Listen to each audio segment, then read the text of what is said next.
Yes.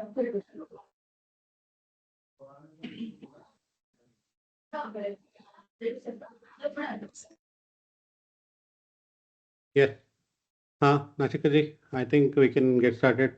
Go ahead, please. Yes sir. नमस्कार।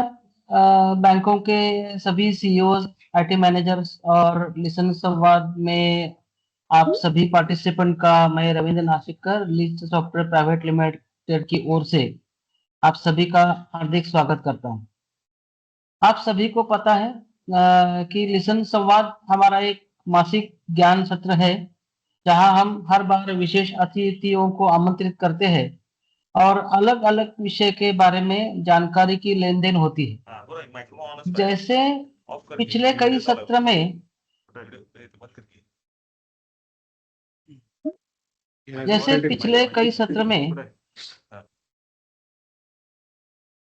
Nachika ji, continue.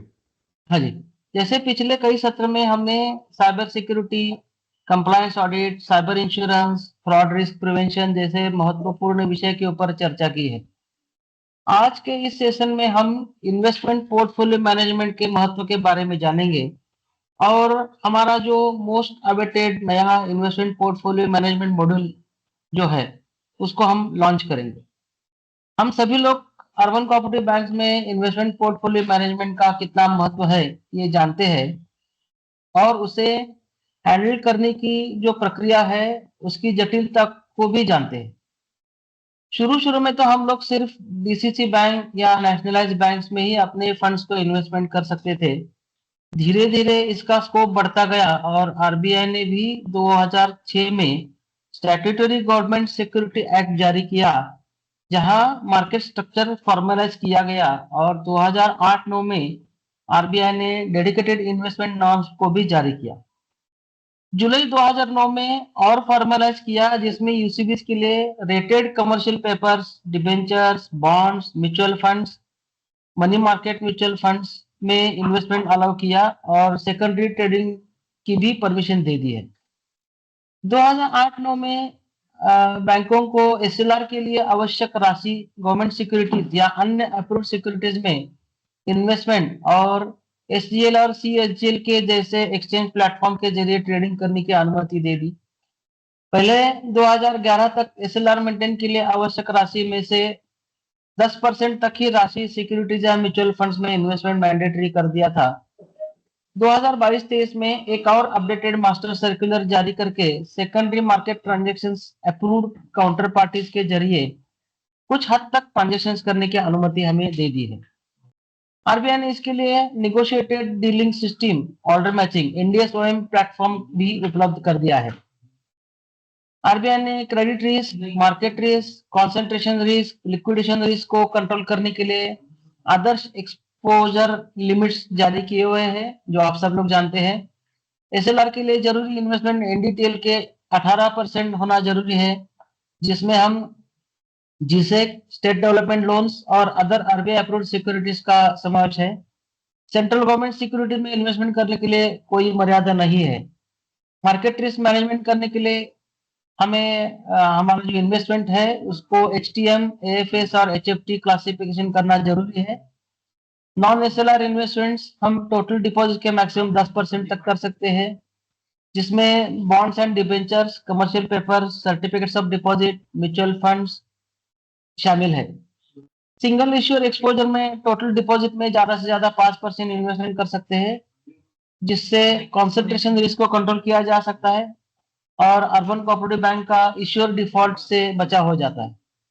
Investment को category HTM, AFS, एचएफटी जैसे categories में classification करना जरूरी है, जिसके लिए हमें बोर्ड की परमिशन लेना जरूरी है। इससे प्रॉफिट मैनिपुलेशन कंट्रोल होता है और ऐसी बहुत सारी चीजों को हमने ध्यान में रखते हुए ये मॉड्यूल बनाया है। जाहिर है कि ये सारी चीजें बनाने के लिए सब्जेक्ट मैटर का एक्सपर्ट का होना जरूरी है और हमारा सौभाग्य है कि ऐसे व्यक्ति हमारी टीम में शामिल है। तेज कुमार बनकर जी हमारे टीम के 1 साल तक मेंबर रह चुके हैं और उन्हीं के मार्गदर्शन के नीचे हमने ये मॉड्यूल बनाया है। इनफैक्ट उन्हीं के कार्यकाल में इसका कंसेप्चुलाइजेशन हुआ था मैं बनकर सर का बहुत आभारी हूं कि उन्होंने बहुत परिश्रम लेके इस मॉड्यूल को बनाने की सहायता की। आज के इस सत्र में ये मॉड्यूल में क्या-क्या कवर हमने किया है, day to day investment operations का फ्लो सिस्टम में कैसे होता है, रिस्क कंट्रोल्स, लिमिट्स और कंप्लायंस चेक किस तरीके से किया है, अकाउंटिंग, वैल्यूएशन, अमोर्टाइजेशन और रिपोर्टिंग में कंसिस्टेंसी कैसे आती है, हेलो इन्वेस्टमेंट मॉड्यूल का हेलो ओवरऑल आर्किटेक्चर। हाँ, हेलो इन्वेस्टमेंट मॉड्यूल का ओवरऑल आर्किटेक्चर और की कंपोनेंट्स देखेंगे। कॉन्फ़िगरेशन, इंस्ट्रूमेंट सेटअप और पार्टी ब्रोकर मैनेजमेंट कैसे किया जाता है, ये भी देखेंगे। सीबीएस के साथ इंटीग्रेशन किस तरीके से किया है, जैसे जीएल पोस्टिंग है, अकाउंटिंग है, ये सब के बारे में जानकारी लेंगे। Investment classification, valuation, amortisation reporting के बारे में बात करेंगे। आरबीआई कंप्लायंस, ऑडिट रेडीनेस और ऑपरेशनल ट्रांसपेरेंसी के लिए भी क्या प्रोविजंस है, इसके बारे में भी बात करेंगे। आज इस सेशन में लिस्ट सॉफ्टवेयर की प्रोडक्ट एंड डोमेन टीम भी हमारे साथ है, जो इस मॉड्यूल का concept, workflow, practice, use cases आपके सामने रखेंगे। आज के इस सत्र में हमारे साथ लिस्ट के ग्राहक और कई नॉन लिस्ट कस्टमर्स के बैंक्स के भी प्रतिनिधि जुड़े हुए हैं, जिनका इस सत्र में मैं विशेष रूप से स्वागत करता हूं और उनका आभार प्रकट करता हूं कि जो हमारे इनिशिएटिव को उन्होंने मान लिया और हमारे इनविटेशन को एक्सेप्ट करके इस सत्र में हमसे जुड़े। मैं आप सभी से अनुरोध करता हूं कि इस सत्र को इंटरेक्टिव बनाने के लिए अंत में हमने क्वेश्चन एंड आंसर का सेशन भी समय रखा है। आपके सवाल और आपकी शंकाएं चैट बॉक्स में डाल सकते हैं, जिसे हम सत्र के अंत में उत्तर देने की कोशिश करेंगे। जाते जाते मैं आप सभी को आने वाले नए साल की लिस्ट सॉफ्टवेयर की तरफ से और मेरी तरफ से बहुत सारी शुभकामनाएं देता हूं। आने वाला नया साल आपके लिए बहुत शुभ रहे और आपकी सभी इच्छा आकांक्षाएं पूरी हो जाए, ऐसी शुभेच्छा देता हूं। अब मैं हमारे CEO sir Shri Girish Bargnur sir को रिक्वेस्ट करता हूं कि वे आपके सामने उनकी बात रखे। Over to you Girish sir, thank you very much. धन्यवाद नाशिकर जी। सभी को सहर्ष स्वागत। अ, हम सभी के बहुत आभारी हैं कि आप सभी लोग अपने बहुत बिजी स्केड्यूल में से टाइम निकाल के हमारे संवाद को इतना बढ़िया बनाने के लिए आप मुख्य कारण हैं। तो अभी मुझे इस बात से बहुत खुशी होती है कि हम यही करते करते करते अभी हम लोग 20वीं कड़ी पे भी पहुंच गए हैं। तो मैं हर बात की तरह हर बार जिस हिसाब से मैं अपनी बातों को रखता हूं, इस बार भी उन्हीं चीज़ों को आप तक पहुंचाने के लिए मैंने एक छोटा सा प्रेजेंटेशन बनाया है। हालांकि इस बार का अलग ये चीज़ होगा कि मैं बहुत कम अपडेट अपनी तरफ से दूंगा, क्योंकि मैं इस बात से भी बहुत खुश हूं कि बहुत दिन का हम लोगों का मेहनत आज फल दिखा रहा है। इन्वेस्टमेंट मॉड्यूल जिसका डेमो हम मेरे बात के बाद इमीडिएटली करने वाले हैं, ये हमारी लगभग साल से 1.5 साल की मेहनत है। हमारे कंपनी में बहुत सारे लोग इसके पीछे हैं, जिसके चल के इनकी मेहनत का फल आज हम लोग देख पाएंगे। तो इन्वेस्टमेंट मॉड्यूल हम सभी के लिए, क्योंकि हमने इतने सारे मेहनत इसके पीछे लगाए, तो हमारे लिए तो बहुत महत्वपूर्ण है ही।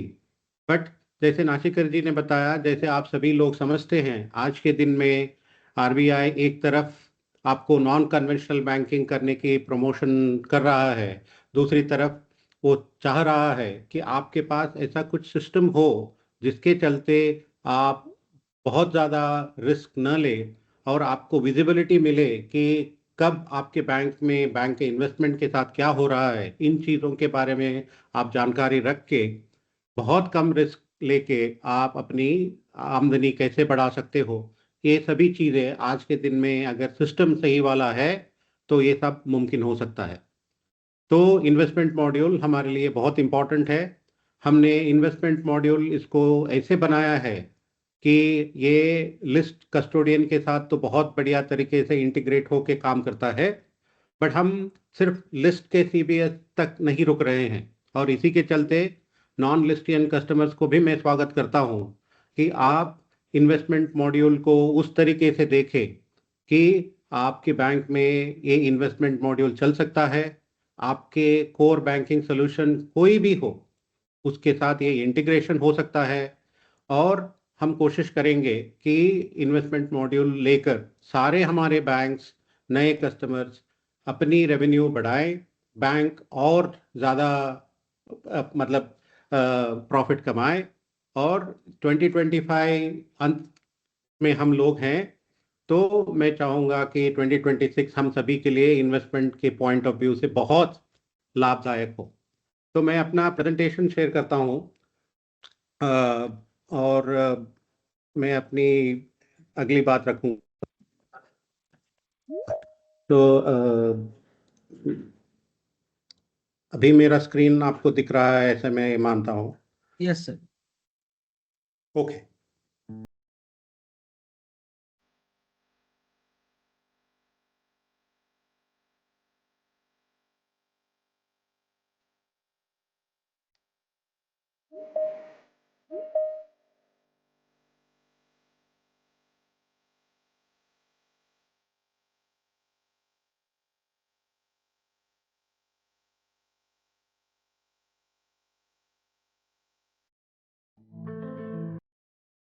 तो फिर से सभी को हमारे 20वीं लिसन संवाद में सहर्ष स्वागत। जो हमारे कस्टमर्स अभी के लिए नहीं है बट वो हमसे जुड़ना चाहते हैं जल्द ही, उन्हीं को भी स्पेशल थैंक्स कि वो अपने टाइम निकाल के हमारे साथ आज के दिन में जुड़ रहे हैं। तो जैसे मैंने बताया, ये प्लेटफॉर्म जो हम चला रहे हैं पिछले 20 महीनों से बिना रुके, इसको हम और ज़्यादा और मजबूत आगे चल के हम करने वाले हैं। तो मेरी अनुरोध है सभी से कि आप अपनी सोशल सर्कल्स में ये बात उनको उन तक पहुंचाइए। संवाद आपके लिए, हमारे लिए, हमारा खुद का एक प्लेटफॉर्म है जिसके चलते हम लोग हर महीने जुड़ते हैं। हर महीने हम डेफिनेटली हमारी तरफ से ये कोशिश करते हैं कि ये बहुत आप सभी के लिए उपयोगी हो।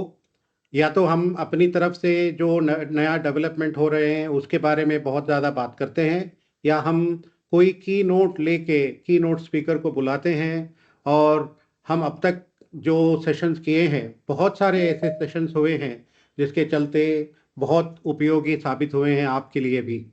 तो ये सिलसिला हमारी अपनी तरफ से ये जारी रहेगा।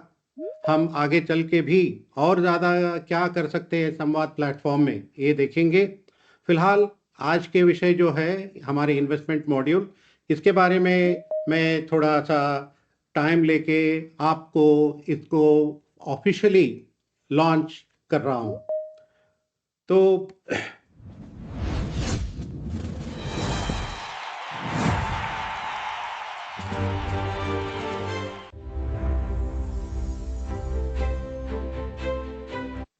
सर तो आपका वीडियो हमें नहीं दिख रहा है, प्लीज एक बार।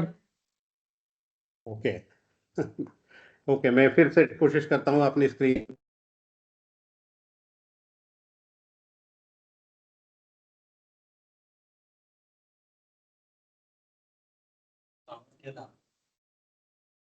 त्यांना सांग, त्यांचा आवाज येत नाही.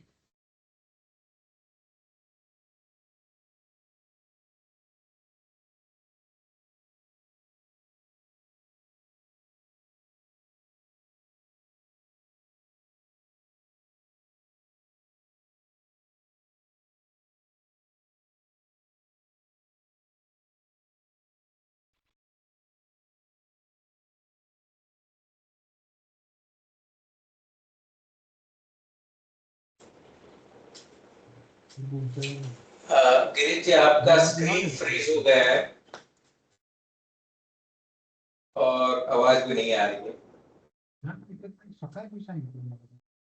ये आई थिंक उनके नेटवर्क में कुछ इशू लग रहा है.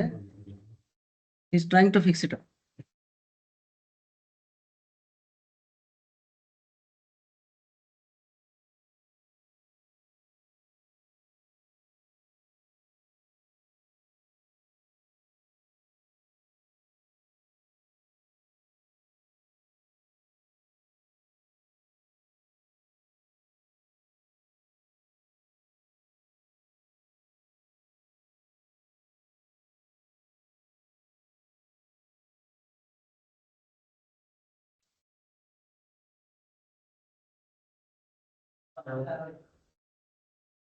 हाँ, अभी आप Yes. मुझे देख पा रहे हैं। अभी मैं अपनी स्क्रीन शेयर करूंगा।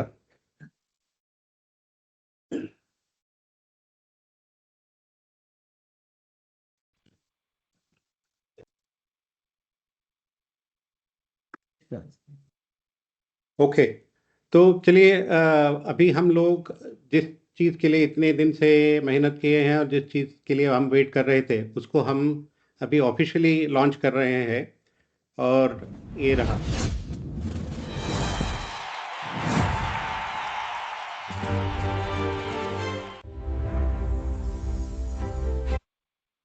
तो इसी के साथ मैं और बहुत ज़्यादा वक्त न लेते हुए और ये चाहते हुए कि आप सभी लोग हमारे इन्वेस्टमेंट मॉड्यूल के बारे में और बहुत कुछ आप इसके बारे में जानिए, ये सोच के मैं अभी आह्वान कर रहा हूँ मेरे इन्वेस्टमेंट मॉड्यूल की टीम्स को, वो आके इन्वेस्टमेंट मॉड्यूल जैसे बनी है, कैसे दिखती है, कैसे उसका उपयोग होता है, उसके बारे में बताएंगे।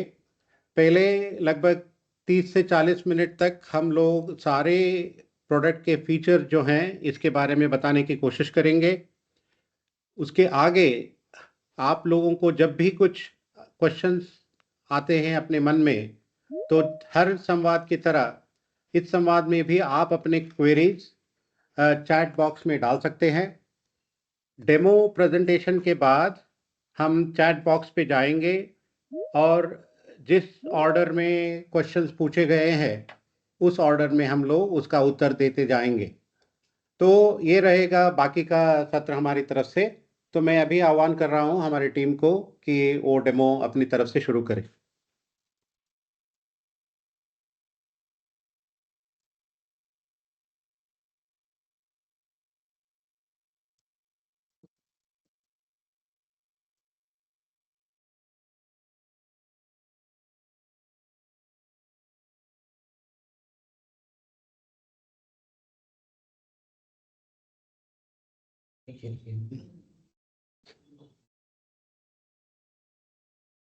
Share, you all of them can hear you. Share with sound.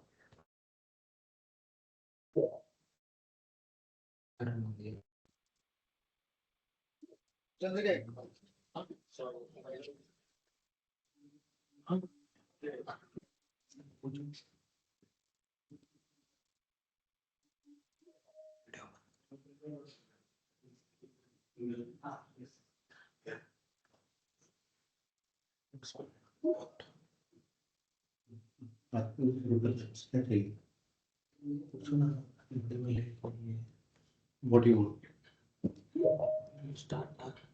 Sir वो ओरिजिनल स्क्रीन कौन सा है इधर? हाँ मतलब टीम्स का जो चल रहा था, ओरिजिनल स्क्रिप्ट चाहिए थी। टीम्स का। यस ये सबको दिख रहा है। Yes sir.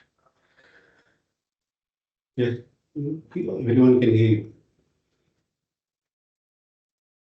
Hello, good afternoon, everyone.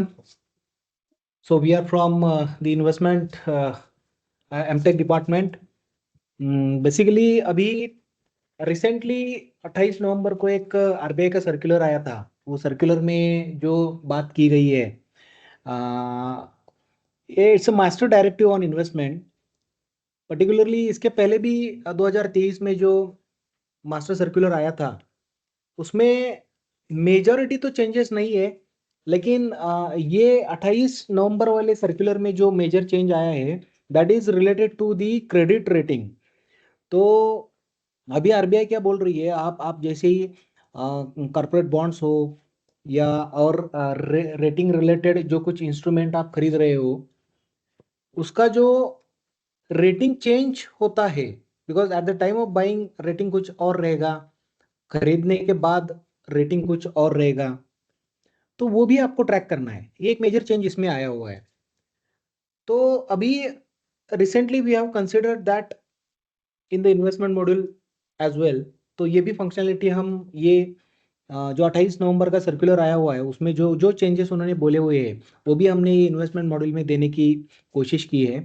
Basically investment module अभी हमारे सीबीएस सिस्टम पे भी है, लेकिन उसके फंक्शनैलिटीज़ थोड़े लिमिटेड है। और ये अभी जो एक एड ऑन नया वाला मॉड्यूल हमने बना दिया है वो काफ़ी कॉम्प्रिहेंसिव मॉड्यूल बना दिया है। I will just go through the details of the functionalities what we have designed in the investment module. तो इसमें जो इंस्ट्रूमेंट कवरेज है इसमें particularly government securities, state development loans, treasury bills है, PSU bonds, corporate bonds, even debentures भी खरीदारी उसकी या उसके रिलेटेड जो इन्वेस्टमेंट है वो भी ये नया वाला सिस्टम कैटर कर पाएगा। सर्टिफिकेट ऑफ डिपॉजिट में अगर आपका कुछ इन्वेस्टमेंट रहेगा so that is also considered. Commercial papers का इन्वेस्टमेंट रहेगा। म्यूचुअल फंड्स जो डेब्ट रिलेटेड इंस्ट्रूमेंट्स में हमें इन्वेस्टमेंट के लिए अलो किया है अर्बन कोऑपरेटिव बैंक्स को, तो म्यूचुअल फंड्स के लिए भी ये पूरा सपोर्ट करता है। जो फिक्स डिपॉजिट है जैसे कॉल मनी रहेगा, नोटिस मनी रहेगा, टर्म डिपॉजिट रहेगा या फिक्स डिपॉजिट रहेगा, तो ये टाइप के जो नॉन एसएलआर इन्वेस्टमेंट्स है वो भी इन्वेस्टमेंट मॉड्यूल की फंक्शनलिटी में आते हैं। और एक 3 चीज़ें हमने स्पेसिफिकली यहाँ पे इंक्लूड की है। एक तो मार्केट इंफ्रास्ट्रक्चर कंपनी के जो शेयर्स रहेंगे, जैसे आप एनएसडीएल के कुछ शेयर्स खरीद रहे हो या आप सीडीएसएल के शेयर्स खरीद रहे हो, तो ये मार्केट इंफ्रास्ट्रक्चर कंपनीज के जो भी शेयर्स है वो हमने इन्वेस्टमेंट मॉड्यूल में कवर करने के लिए कवर किया है। कई बैंक्स क्या करती है कि वो डीसीसी या स्टेट कोऑपरेटिव बैंक्स के मेंबर तो रहती है, एडिशनली अगर उनका कुछ गेस्ट हाउस वगैरह रहेगा, वो हाउसिंग कोऑपरेटिव सोसाइटी में अगर रहेगा तो उसके भी शेयर्स उनको अलॉट होते हैं। So we have considered investment in those equity shares as well. और सबसे जो अभी रिसेंटली एनयूसी एफडीसी जो अम्ब्रेला ऑर्गेनाइजेशन है, तो अम्ब्रेला ऑर्गेनाइजेशन का जो कई बैंकों ने इन्वेस्टमेंट किया है, उनके उनके शेयर्स भी खरीद लिए हैं, डिपॉजिट्स भी रखा है, तो वो रिलेटेड पर्टिकुलर जो इन्वेस्टमेंट है that is also covered as a part of investment module. तो इन्वेस्टमेंट मॉड्यूल में अभी रिसेंटली एक आरबीआई का एडवाइजरी आया है, वो दक्ष पोर्टल पे आया था एडवाइजरी।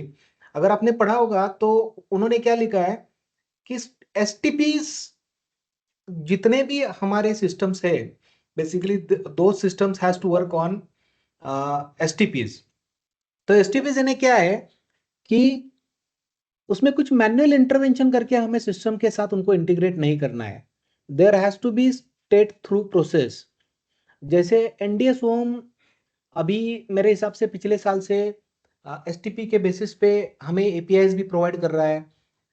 जो भी डील्स होते हैं, परचेज के होते हैं, सेल्स के होते हैं, उसका सीएसवी भी जनरेट करके देता है। तो for the time being we have considered CSV file upload facility as a part of STP process. अगर एक्चुअली कैसा है कि बैंक को एपीआई मिल जाता है एनडीएस होम से, because the software vendors are not directly connected with the NDS home, so generally software vendors won't get those APIs, but we are in touch with some banks to get those APIs from NDS home so that we can directly integrate the investment module with the NDS home. तो ये भी functionality हम STP के basis पे हम integrate कर रहे हैं। दूसरा एक चीज है जो हमें रेट्स प्रोवाइड किए जाते हैं, एक तो गवर्नमेंट सिक्योरिटीज के रेट्स रहेंगे, एसडीएल के रेट्स रहेंगे। तो जो रेट्स है, डेली रेट जो है, वो रेट्स फिलहाल हम एफबिल के वेबसाइट से वो डेटा डाउनलोड करते हैं। किसी बैंक का सीधा मेंबरशिप रहेगा तो उनको वो T+1 के बेसिस पे उनके रेट्स मिल जाते हैं। अदरवाइज एक हफ्ता पहले के रेट्स वो पोर्टल पे अवेलेबल होते हैं। तो we have provided a facility in investment module. वो एफबिल पे जाओ, एफबिल के वेबसाइट से आप सीधा रेट का शीट जो है एसडीएल का रहेगा, गवर्नमेंट सिक्योरिटी का रहेगा, वो डाउनलोड करो और सीधा सिस्टम में अपलोड कर दो। वो जो रेट्स है वो वैल्यूएशन के लिए यूज होंगे।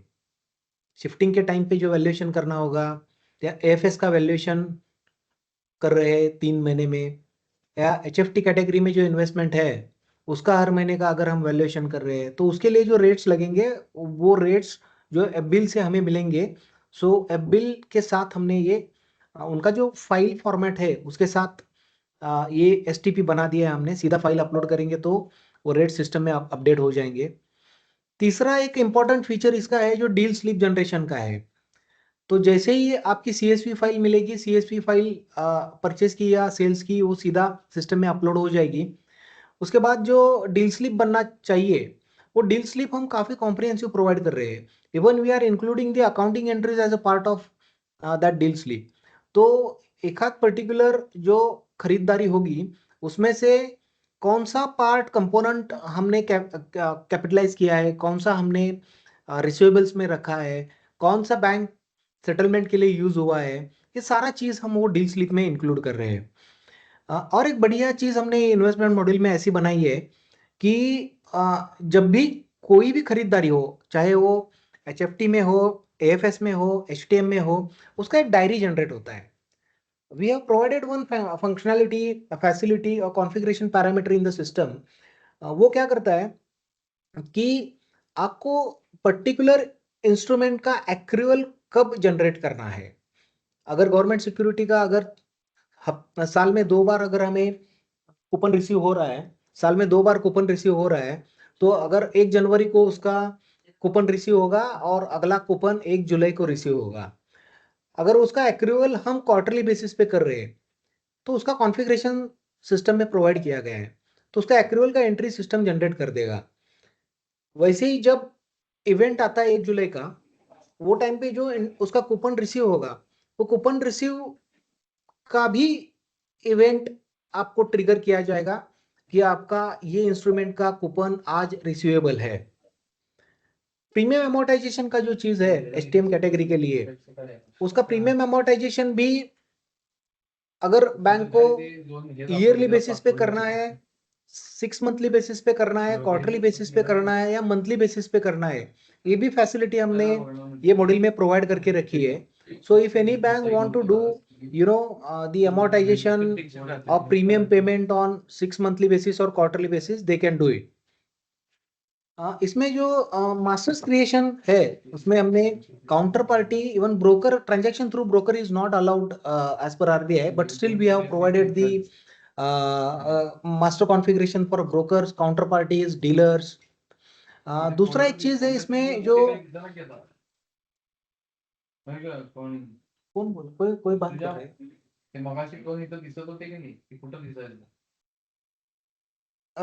इसमें जो अकाउंटिंग होता है, अभी ये इन्वेस्टमेंट मॉड्यूल CBS के साथ कैसे कनेक्ट किया है, तो इसके लिए APIs बने हुए हैं। इन्वेस्टमेंट से परचेस का रहेगा या सेल्स का रहेगा या प्रीमियम अमोर्टाइजेशन का एंट्री रहेगा, कूपन एक्रूवल का रहेगा, डिविडेंड रिसीट का रहेगा, वैल्यूएशन के बाद IDR जनरेशन का एंट्री रहेगा। तो वो सीधा हमारा सिस्टम अकाउंटिंग एंट्री जनरेट करके वो CBS में पुश करता है। तो इसके लिए भी APIs लिखी गई है और अब ये CBS के साथ अभी हमारे कस्टोडियन के साथ इजीली कनेक्टेड है। अदर देन कस्टोडियन अगर किसी का एप्लीकेशन रहेगा तो उसके लिए भी API के थ्रू हम कनेक्ट कर सकते हैं। रिपोर्ट्स एक इसकी बढ़िया फंक्शनलिटी है। इसमें हमने PV01 लेवल तक के रिपोर्ट्स दिए हैं। PV01 यानी क्या है? ये प्राइस अगर 1 बेसिस पॉइंट मार्केट चढ़ता है या 1 बेसिस पॉइंट मार्केट गिरता है, तो हमारे इन्वेस्टमेंट पोर्टफोलियो पे उसका क्या इम्पैक्ट होने वाला है। बेसिकली ये इतने एनालिटिकल लेवल के रिपोर्ट्स भी ये मॉड्यूल में हमने प्रोवाइड किए हैं। तीसरा एक चीज है जो रेगुलेटरी लिमिट्स के बारे में है। तो रेगुलेटरी लिमिट्स में क्या है कि जैसे हमें नॉन SLR का जो लिमिट दिया गया है, जो ब्रीच नहीं करना है, HTM का जो लिमिट दिया गया है, SLR का लिमिट है, डिपॉजिट का लिमिट है, वो इंटरबैंक डिपॉजिट का लिमिट है, तो वो सारे लिमिट्स हम एक जगह पे स्पेसिफाई कर रहे हैं। And this system is connecting with the CBS system for getting the relevant data and checking whether those thresholds or those limits are breached. breach अगर हुआ है तो it is giving us alerts. ये चीज़ भी हमने इसमें कवर अप किया है। दूसरा और एक चीज़ इसमें है जो वैल्यूएशन के रिलेटेड मैंने बात किया। बिल से आपको जो रेट्स मिलेंगे उसके हिसाब से AFS हो या HFT हो, हम लोग सिस्टम से वैल्यूएशन करेंगे। बट वो जो फैसिलिटी है वो पूरा फ्लेक्सिबल फैसिलिटी बैंकों को दिया गया है। अगर आपको डेली रन करना है वैल्यूएशन, आप डेली कर सकते हो। अगर एएफएस भी आपको मंथली करना है तो you can do it. Same HFT category के लिए भी हमने दिया है। इसमें दो टाइप के वैल्यूएशन हमने दिए हैं। एक तो इंडिविजुअल वैल्यूएशन, जो शिफ्टिंग के टाइम पे हमें लगता है हमें एक ही इंस्ट्रूमेंट शिफ्ट करना है तो एक ही इंस्ट्रूमेंट का हम we will do the valuation, and उसके बाद हम जहाँ पे जिस क्लासिफिकेशन में उसको शिफ्ट करना है उसमें कर पाएंगे। बल्क वैल्यूएशन का फैसिलिटी भी हमने प्रोवाइड किया है। तो मंथ एंड में अगर आपको एचएफटी का सारा वैल्यूएशन करना है, आईडीआर क्रिएट करना है, अकाउंटिंग एंट्री सिस्टम को छोड़नी है, तो वो फैसिलिटी भी यहाँ पे दी गई है। तीसरा वाला जो इंपॉर्टेंट चीज है वो है जीएल मैपिंग। अभी अभी हमने सीबीएस के साथ जैसे ये सिस्टम इंटीग्रेटेड है एपीआई के थ्रू, तो वो सीबीएस में डे बिगिन हुआ है कि नहीं, अगर डे एंड हुआ है तो ये एंट्री नहीं छोड़ेगा। आज हॉलीडे है क्या, हॉलीडे पे ट्रांजैक्शन रिस्ट्रिक्ट करने हैं, तो purchase cell related transactions government securities के बेसिकली सैटरडेज को वगैरह नहीं होते, तो ये सारे वैलिडेशंस भी हमने सिस्टम में सारे लगा दिए हैं। तो ये सारे फंक्शनैलिटीज के साथ ये जो मॉड्यूल बना है उसका मैं अभी आपको हैंड्स ऑन देता हूँ। लॉगिन करो आपका पूरा print।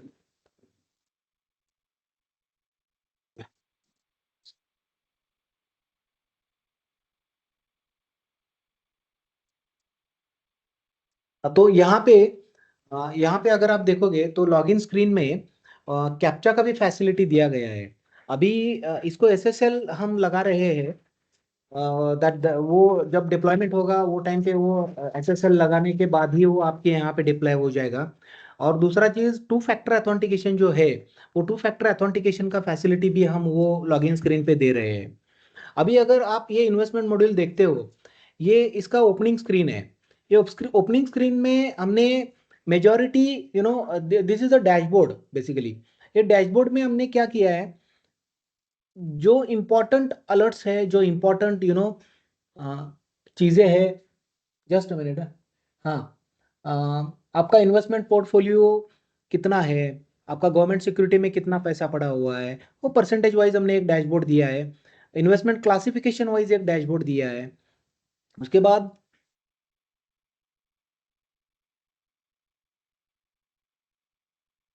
कूपन एक्रूवल जो है, आज कौन कौन से इंस्ट्रूमेंट का कूपन एक्रू होने वाला है, आज कौन कौन से इंस्ट्रूमेंट का कूपन एक्रू होने वाला है, तो ये यूएटी एनवायरनमेंट में मैं आपको दिखा रहा हूँ।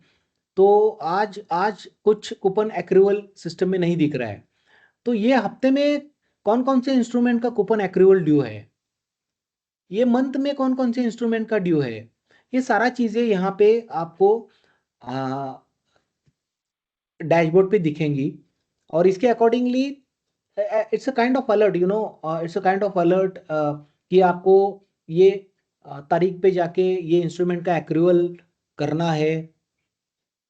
इन एडिशन टू दिस, ऊपर जो यहाँ पे बेल आइकॉन दिख रहा है, यहाँ पे भी उसका एक नोटिफिकेशन ट्रिगर हो जाएगा। आपको सिस्टम में जाके सिर्फ एक प्रोग्राम रन करना है एक्रूवल्स का, वो ऑटोमेटिक सारे एक्रूवल सिस्टम में डाल देगा। ये जो डैशबोर्ड में दिखा रहा हूँ, इसमें लगभग 30 आइटम्स हमने कंसिडर किए हैं। अगर आपको सिर्फ 8-10 दिखाने हैं, बाकी के डिसेबल करना है, तो उसका भी कॉन्फ़िगरेशन आप कर सकते हो। ये डैशबोर्ड में कौन कौन से आइटम दिखाना है उसके लिए।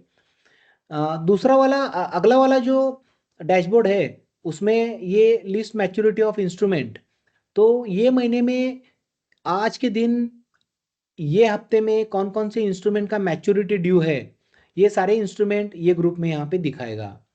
उसके साइड में जो डैशबोर्ड दिया है उसमें कूपन पे आउट किस किस का ड्यू है,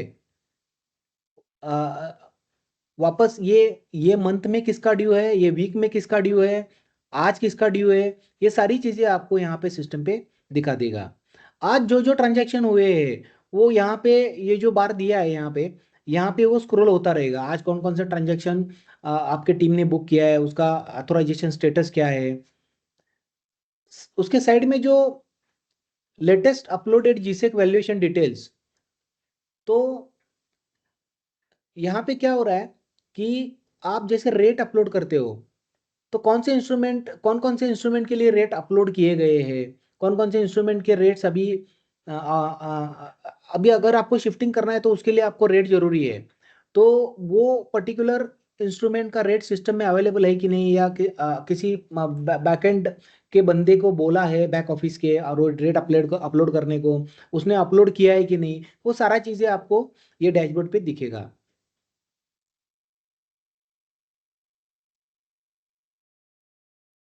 वैसे ये प्रीमियम अमोर्टाइजेशन दिस मंथ ये जो दिया है, ये डैशबोर्ड में क्या आएगा, एचटीएम कैटेगरी का अमोर्टाइजेशन ये महीने में कौन कौन से इंस्ट्रूमेंट का अमोर्टाइजेशन के लिए ड्यू है, वो ये चार्ट पे दिखाएगा।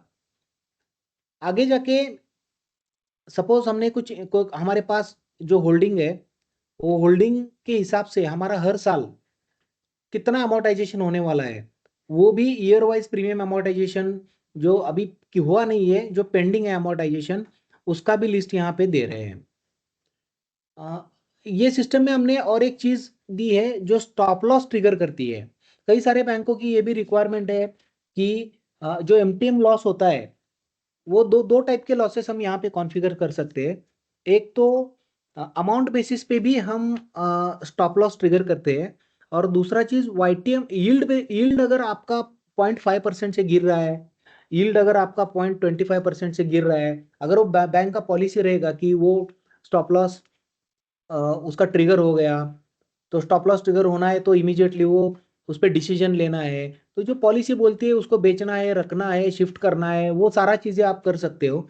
उसके लिए जो आपको डेटा चाहिए, जो अलर्ट्स आएंगे, वो ये पर्टिकुलर स्क्रीन में आएंगे, डैशबोर्ड में आएंगे। कई इंस्ट्रूमेंट का अगर निगेटिव यील्ड रहेगा तो निगेटिव यील्ड भी यहाँ पे हम पॉपुलेट कर रहे हैं।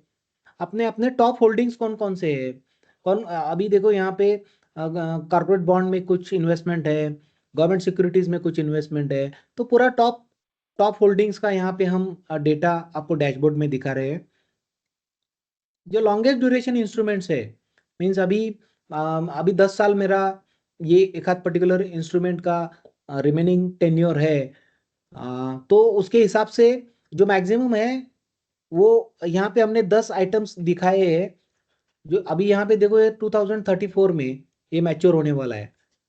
तो अगर आपको समझना है कि आपके पास लॉन्गेस्ट ड्यूरेशन वाले इंस्ट्रूमेंट कौन से हैं, उसको उसको शिफ्टिंग के टाइम पे हमें कंसिडर करना है क्या, या उसको एचटीएम में ही रखना है, ये सारा डिसीजन आप इस पे ले सकोगे। जो आईडीआर है, instrument wise depreciation and reserve, जब भी वैल्यूएशन होगा, शिफ्टिंग के टाइम पे वैल्यूएशन होगा, उसका जो आईडीआर बनेगा, वो आईडीआर का भी डिटेल्स हम यहाँ पे आपको डैशबोर्ड पे दिखा रहे हैं।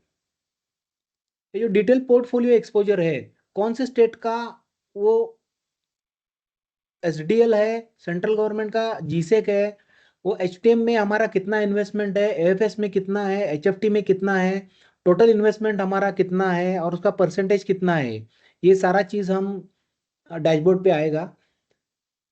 Coupon rate wise G-sec portfolio जो है हमारे पास, अभी कूपन रेट 10% कूपन रेट है, 8.24 है, 8.40 है।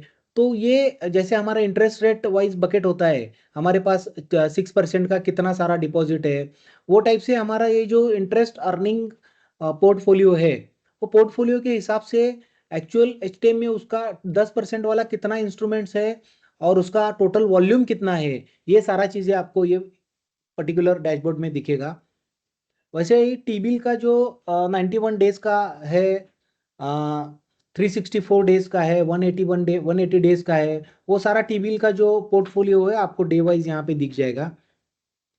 कॉर्पोरेट बॉन्ड्स का भी उसी टाइप से coupon rate wise, investment value wise हमने यहाँ पे एक डैशबोर्ड दिया है। बैंक में कितना अपना डिपॉजिट है, वो भी यहाँ पे बैंक डिपॉजिट पोर्टफोलियो में on dashboard you can see. वैसे म्यूचुअल फंड का, एचएफटी होल्डिंग का, ये साल में हमने जो भी ट्रेडिंग किया है उसका प्रॉफिटेबिलिटी का समरी भी हमने ये डैशबोर्ड में देने की कोशिश की है। गवर्नमेंट सिक्योरिटी में हमारा कितना पोर्टफोलियो एज ऑन पोजीशन पे है, कितना इन्वेस्टमेंट नया किया गया, उसमें से रिडम्पशन कितना हुआ है, अभी तक कितना इंटरेस्ट उस पर रिसीव हुआ है गवर्नमेंट सिक्योरिटीज में, ट्रेडिंग प्रॉफिट कितना है, ये सारा एक स्नैपशॉट हम प्रॉफिटेबिलिटी समरी में दे रहे हैं। अगला वाला इनकम और क्रेडिट ओवरव्यू, ये थोड़ा सा ग्राफिकल प्रेजेंटेशन देने की कोशिश की है हमने इसमें। क्रेडिट रेटिंग वाइज इंस्ट्रूमेंट, अभी हमारे पास ट्रिपल ए रेटिंग वाले कितने इंस्ट्रूमेंट्स है, ए प्लस वाले कितने इंस्ट्रूमेंट्स है, ये सारा चीजें हमने डैशबोर्ड में देने की कोशिश की है। यहाँ पे all items are not, if all items are not required on dashboard, we have provided a facility to banks to configure the dashboard. तो उसमें आपको जितने आइटम चाहिए उतने आइटम आप इनेबल करके रखो, वन गो में आपके डैशबोर्ड पे वो चीज़ें दिखेंगी। तो अभी मैं जो लेफ्ट साइड में जो पैनल दिख रहा है उसमें हमने क्या क्या फंक्शनलिटीज कवर की है, इसके रिलेटेड थोड़ा मैं आपको बताता हूँ। ये मॉड्यूल पूरा चेकर मेकर पे चलता है। यहाँ पे जब भी एंट्री होगी वो उसके जो भी उसका सुपरवाइजर वहाँ पे सिस्टम में जो एक्सेस दिया रहेगा एज अथोराइजर, उसके पास वो अथोराइजेशन के लिए जाएगी। वो जब अथोराइज होता है ट्रांजैक्शन, उसके बाद ही सिस्टम में यहाँ पे अपडेट होगी। कॉन्फ़िगरेशन में हमने एक तो फाइनेंशियल ईयर का कॉन्फ़िगरेशन दिया हुआ है। ये फाइनेंशियल ईयर का कॉन्फ़िगरेशन यहाँ से भी कर सकते हैं। 1 अप्रैल चालू हुआ तो हम 1 अप्रैल का नया वाला फाइनेंशियल ईयर यहाँ पे ओपन करेंगे। स्टेट जो है, अगर किसी बैंक की पॉलिसी रहेगी कि नहीं हमें बिहार का या हमें तेलंगाना का ये जो जीसेक या एसडीएल है वो हमें खरीदना ही नहीं है, एसडीएल जो है वो खरीदना ही नहीं है, तो हमने क्या किया है, यहाँ पे स्टेट मास्टर बना दिया। अगर उसका स्टेट ओपन नहीं है, जब तक सिस्टम में उसका मास्टर क्रिएट किया गया नहीं है, तब तक आपको सिस्टम वो उसका एंट्री डालने को अलो नहीं करेगा। तो अभी फिलहाल हमने ये 3 स्टेट्स यहाँ पे क्रिएट किए हैं। माइग्रेशन के टाइम पे जितने भी आपके इंस्ट्रूमेंट्स होंगे उसके हिसाब से सारे स्टेट्स हम यहाँ पे बना देंगे। इंस्ट्रूमेंट टाइप्स में ये पर्टिकुलरली गवर्नमेंट सिक्योरिटी के लिए बनाया है। एक तो जीसेक सेंट्रल गवर्नमेंट सिक्योरिटी रहेगी या स्टेट डेवलपमेंट लोन वाला सिक्योरिटी रहेगा। क्रेडिट रेटिंग में, क्रेडिट रेटिंग जो है, क्रेडिट रेटिंग में हमने इसमें थोड़ा सा चेंजेस अभी किया हुआ है। इसमें जो मैंने इनिशियल डिस्कशन में बताया कि आरबीआई का जो सर्कुलर रिसेंटली 28 नवंबर का जो आया हुआ है, उसमें इंस्ट्रूमेंट वाइज रेटिंग, उसके चेंजेस सारे सिस्टम में रखने हैं। हमने क्या किया यहाँ पे, एक तो केयर का है, दूसरा वाला किसका दिया है श्रीनिवास जी, क्रिसिल का एक दिया हुआ है, आईसीआरए का दिया है और केयर का दिया है। ये 3 रेटिंग एजेंसीज के क्रेडिट रेटिंग सिस्टम में डालने के लिए हमने यहाँ पे सिस्टम अवेलेबल करके दिए है। अगला वाला जो है वो शिफ्टिंग का जो कैटेगरीज है वो हम यहाँ पे डिफाइन कर सकते हैं। तो अभी देखो यहाँ पे फ्रॉम और टू, एचटीएम में से एएफएस में अलो करना है क्या, जो जो आरबीआई के रेगुलेशंस है उसके हिसाब से अभी ये कॉन्फ़िगरेशन किया हुआ है। तो एचटीएम से एएफएस में अलाउड है क्या, एचटीएम से एचएफटी में अलाउड है क्या, एएफएस से एचटीएम में अलाउड है क्या, एएफएस से एचएफटी में अलाउड है क्या, एचएफटी वाला जो है वो एएफएस में अलाउ रहेगा, एचएफटी से सीधा हम एचटीएम में नहीं लेके आ रहे हैं। ये सारा अगर इसमें कुछ चेंज होता है आगे जाके तो ये यहाँ पे इजीली इसको क्लिक करना है, उसको नॉट अलाउड करना है तो नॉट अलाउड हो जाएगा, इसको अलाउ करना है अलो हो जाएगा, लेकिन ये पोस्टिंग के लिए जाएगा। अभी यहाँ पे जो पी दिख रहा है तो transaction is pending for authorisation. इसके साथ हमने क्या किया है, इंस्ट्रूमेंट वाइज भी शिफ्टिंग हमने दिया हुआ है। तो इंस्ट्रूमेंट वाइज शिफ्टिंग जो है, तो इंस्ट्रूमेंट वाइज शिफ्टिंग में गवर्नमेंट सिक्योरिटी जो है वो गवर्नमेंट सिक्योरिटीज के लिए ये सारे रूल्स एप्लीकेबल होंगे क्या, सर्टिफिकेट ऑफ डिपॉजिट के लिए सारे रूल्स एप्लीकेबल होंगे क्या, ये जितने भी इंस्ट्रूमेंट्स है वो इंस्ट्रूमेंट्स के लिए शिफ्टिंग, अगर बैंक इंटरनल पॉलिसी और आरबीआई गाइडलाइंस के हिसाब से अगर कुछ रिस्ट्रिक्ट करना है तो यहाँ पे वो पर्टिकुलर क्लासिफिकेशन शिफ्टिंग हम रिस्ट्रिक्ट कर सकते हैं। टीडीएस के जो रेट्स है, अभी टीडीएस यहाँ पे एप्लीकेबल होगा एक तो कॉर्पोरेट बॉन्ड डिबेंचर्स पे या कॉल मनी, टर्म मनी और फिक्स डिपॉजिट। अभी कॉल मनी पे टीडीएस नहीं होता लेकिन फिक्स डिपॉजिट पे इसका टीडीएस रहेगा। तो इसका थ्रेशोल्ड क्या है, उसका रेट ऑफ इंटरेस्ट कितना है, टीडीएस रेट कितना है, वो इफेक्टिव डेट उसका क्या है, ये सारा कॉन्फ़िगरेशन हमें पहले इनिशियली करना पड़ेगा। जैसे मैंने अभी बताया था कि स्टॉप लॉस लिमिट्स तो स्टॉप लॉस लिमिट्स दो टाइप के लिमिट्स हम सेट कर सकते हैं। एक तो MTM लॉस लिमिट ये अमाउंट में है, अभी 50,000 रुपीज यहाँ पे दिया भरा गया है। और दूसरा वाला जो लॉस लिमिट है वो यील्ड बेसिस पे है। इसमें ये टेस्टिंग के लिए 0.5% यील्ड लॉस लिमिट ये 3 इंस्ट्रूमेंट के लिए यहाँ के यूजर्स ने भर दिए हैं। तो ये कॉन्फ़िगरेशन हमें यहाँ पे करना पड़ेगा। अगर आपका बैंक का पॉलिसी नहीं है तो ये कॉन्फ़िगरेशन नहीं करेंगे, जितना भी नीचे आता है आने दो, वो स्टॉप लॉस का अलर्ट आपको नहीं आएगा। जो कूपन एक्रूअल फ्रीक्वेंसी है,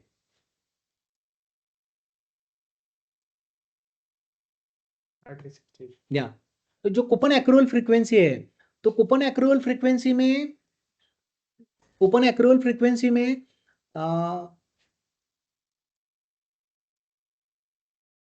एक तो 3 इंस्ट्रूमेंट्स के लिए कूपन इंटरेस्ट एक्रूअल रहेगा। एक तो गवर्नमेंट सिक्योरिटीज के लिए रहेगा, कॉर्पोरेट बॉन्ड्स एंड डिबेंचर्स के लिए रहेगा, और कॉल और फिक्स डिपॉजिट के लिए रहेगा। तो फिक्स डिपॉजिट का हमने बाइंग के स्क्रीन में उसको इंक्लूड किया है। और ये जीसेक के लिए जो आपको चेंज करना है या सेट करना है, वो आप यहाँ पे एक बार सेट कर सकते हो। अभी यहाँ पे गवर्नमेंट सिक्योरिटीज अगर कई बैंक क्वार्टरली बेसिस पे अगर कूपन एक्रूअल करती है,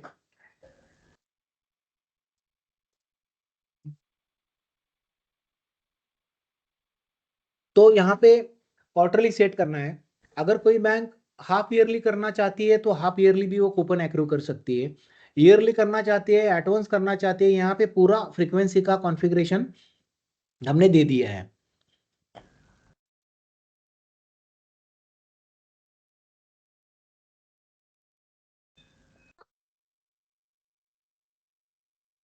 जो एनडीटीएल के एंट्रीज है, अभी एनडीटीएल के लिए हम क्या कर रहे हैं, एनडीटीएल हम सीधा सीबीएस से लेके आ रहे हैं, उसके लिए एक एपीआई बना दिया है। तो एपीआई क्या करेगा, वो रोज कौन से दिन का वो एनडीटीएल है और उसका एप्लीकेबल फ्रीक्वेंसी क्या है। अभी 15 दिन पहले का जो एनडीटीएल रहेगा वो अगले 15 दिन के लिए चलेगा। तो वो सारा डेट के हिसाब से ये डेटा एपीआई जाके सीबीएस से डेटा उठा के यहाँ पे लाएगा। जो बैंक अकाउंट से अभी हमने क्या किया, कई कई सारे बैंक के सिस्टम में ऐसा है कि वो लोग उनका सिस्टम क्या करता है कि हर बैंक का आईडी क्रिएट करना पड़ता है, लेकिन हमने वो फैसिलिटी यहाँ पे नहीं दी है। There is no need of creating separate UCIC और कस्टमर आईडी फॉर बैंक। जो जीएल क्रिएट किया गया है, वो जीएल को सीधा हम यहाँ से मैप कर देंगे।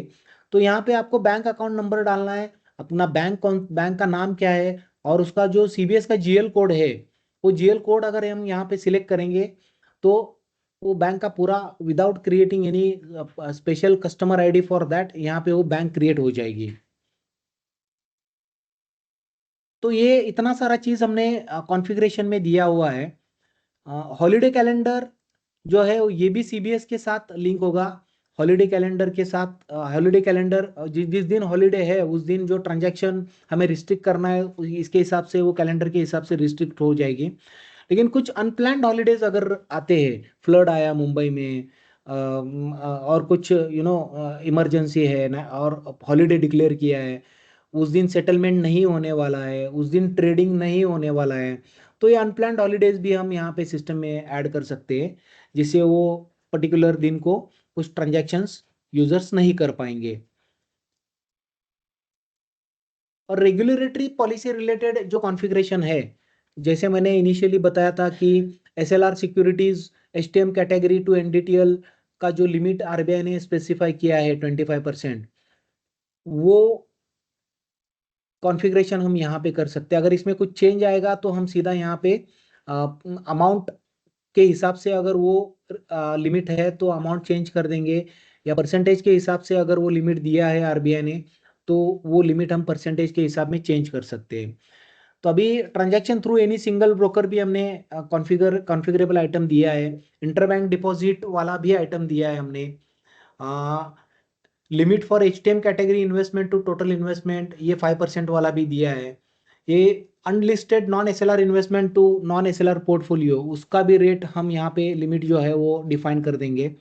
इससे क्या होगा, अगर वो रीच हो रहा है लिमिट तो हमें वो अलर्ट देगा, आपका ये लिमिट ब्रीच हो रहा है। तो फिलहाल हमने ट्रांजैक्शन रिस्ट्रिक्ट नहीं किए हैं, क्योंकि यूजर को ऑप्शन है, कुछ इन्वेस्टमेंट रिडीम करना है तो वो रिडीम कर सकते हैं, कुछ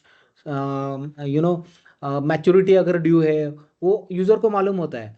तो इसकी वजह से हमने क्या किया है, सिर्फ अभी जो बेल आइकॉन है वो बेल आइकॉन में हमने अलर्ट दिया है और इसके वायलेशन के रिपोर्ट्स हमने सिस्टम में प्रोवाइड कर दिए हैं।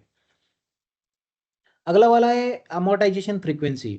अभी अमोर्टाइजेशन फ्रीक्वेंसी जो है वो रिमेनिंग लाइफ ऑफ इंस्ट्रूमेंट जो है, अभी जीसेक हमने खरीदा है, 50,000 रुपीज प्रीमियम पे किया है, 10 साल का इंस्ट्रूमेंट था और अभी 5 साल उसका बचा है, तो 50,000 5 ईयर्स पे वो अपोर्शन हो जाएगा। और उसका अमोर्टाइजेशन का फ्रीक्वेंसी आपको क्या चाहिए, तो आपको ये रिमेनिंग लाइफ ऑफ इंस्ट्रूमेंट के लिए आपको मंथली अमोर्टाइजेशन करना है, क्वार्टरली करना है, हाफ ईयरली करना है, ईयरली करना है, ये सारा कॉन्फ़िगरेबल आइटम आपको इनिशियली सेट करना होगा एज पर बैंक्स पॉलिसी। अगला वाला जो है, इसमें हमने ब्रोकर और काउंटर पार्टीज भी हमने डिफाइन करने की फैसिलिटी दी है। ये लेफ्ट साइड में जितने भी मेनूज दिख रहे हैं, जरूरी नहीं है कि ये सारे आपको दिखेंगे। यहाँ पे हमें जिस यूजर को वो पर्टिकुलर मास्टर क्रिएट करने का एक्सेस प्रोवाइड करना है, किया है, उसी यूजर को पर्टिकुलरली वो लेफ्ट साइड के मेनूज दिखेंगे। अगर किसी बंदे को वैल्यूएशन का कॉन्फ़िगरेशन का आइटम नहीं देना है, तो सिर्फ एक ही यूजर के पास रखना है तो एक ही यूजर के पास रख सकते हैं थ्रू एक्सेस कंट्रोल। और जो ट्रांजैक्शनल यूजर को हमें फ्रंट ऑफिस और बैक ऑफिस, ये दो टाइप के जो होते हैं, जो फ्रंट ऑफिस को एक्सेस चाहिए वो आप यहाँ से एक्सेस कंट्रोल से कंट्रोल कर सकोगे, जो बैक ऑफिस वालों को देना है वो भी कंट्रोल कर पाओगे, जो सुपर यूजर्स को देना है वो भी आप कंट्रोल कर पाओगे। तो यहाँ पे ब्रोकर अगर आपको डिफाइन, ब्रोकर से अगर कुछ ट्रांजैक्शन, फिलहाल it is not allowed, but if अगर कुछ इसमें जाके आगे चेंज आता है, हमें ब्रोकर के थ्रू ट्रांजैक्शन करने का परमिशन मिलता है, तो आर सिस्टम इज रेडी। वो ब्रोकर का मेंबरशिप नंबर क्या है, एनएससी रजिस्ट्रेशन डेट क्या है, उसका एनएससी का मार्केट टर्नओवर कितना है, बीएससी का मार्केट टर्नओवर कितना है, ये सारा चीज़ें हम ब्रोकर मास्टर में कैप्चर कर रहे हैं। वैसे ही काउंटर पार्टीज के हैं।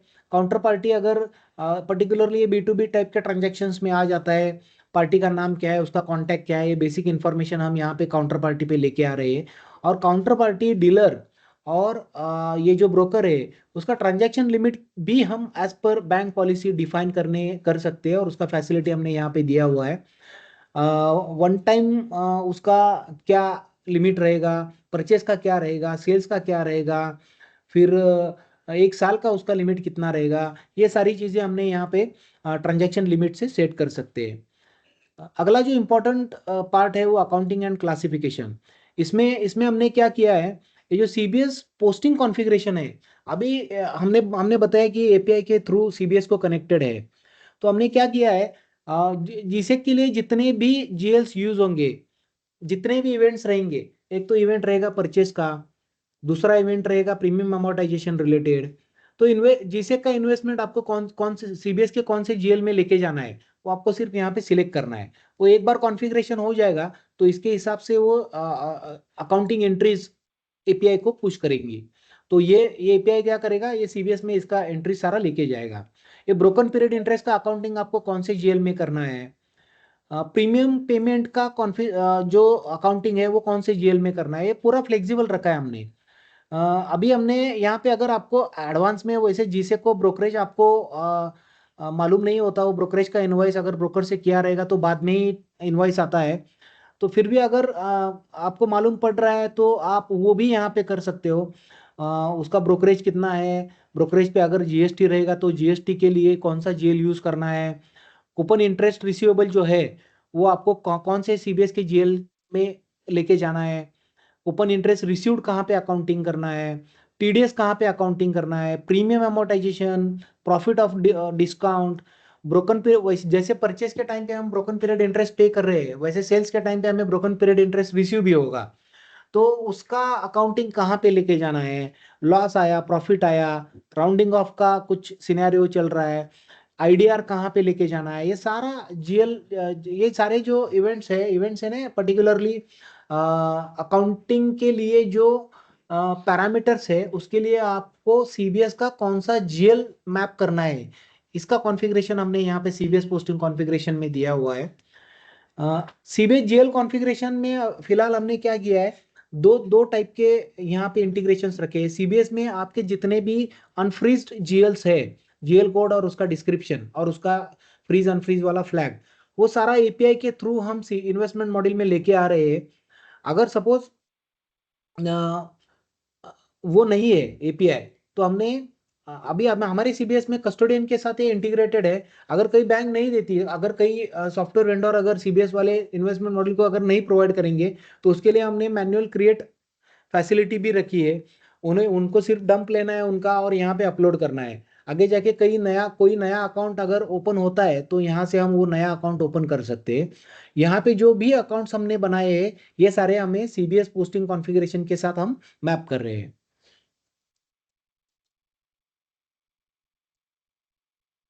अगला वाला जो है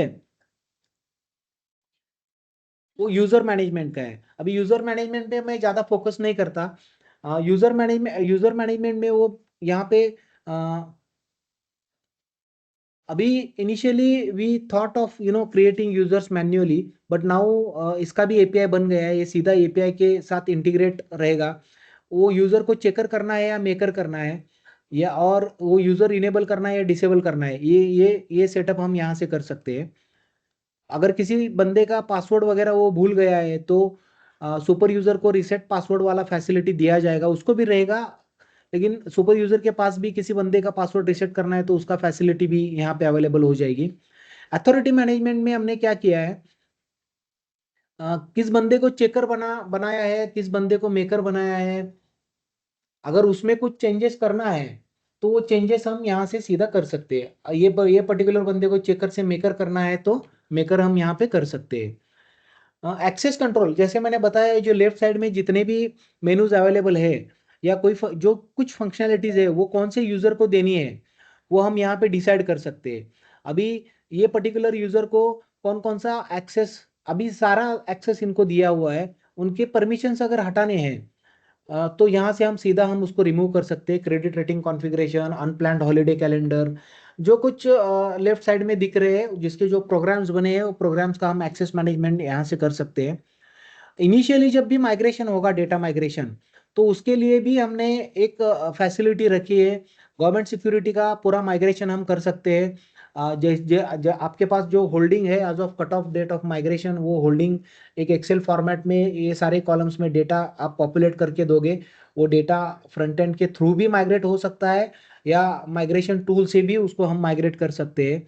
तो इसमें काफ़ी सारी चीज़ें, जैसे उसका अमोर्टाइजेशन, पेंडिंग अमोर्टाइजेशन कितना था, उसका खरीदारी डेट क्या था, परचेज डेट, वो डिस्काउंट में लिया था क्या, प्रीमियम में लिया हुआ था, उसका क्लासिफिकेशन क्या है, उसका आईएसआईएन क्या है, नोमेनक्लेचर क्या है, उसका एक्रूअल कितना लीगेसी में बुक था, कूपन इंटरेस्ट कब आने वाला है, ये सारी चीज़ें हम यहाँ माइग्रेशन विजार्ड से कर सकते हैं।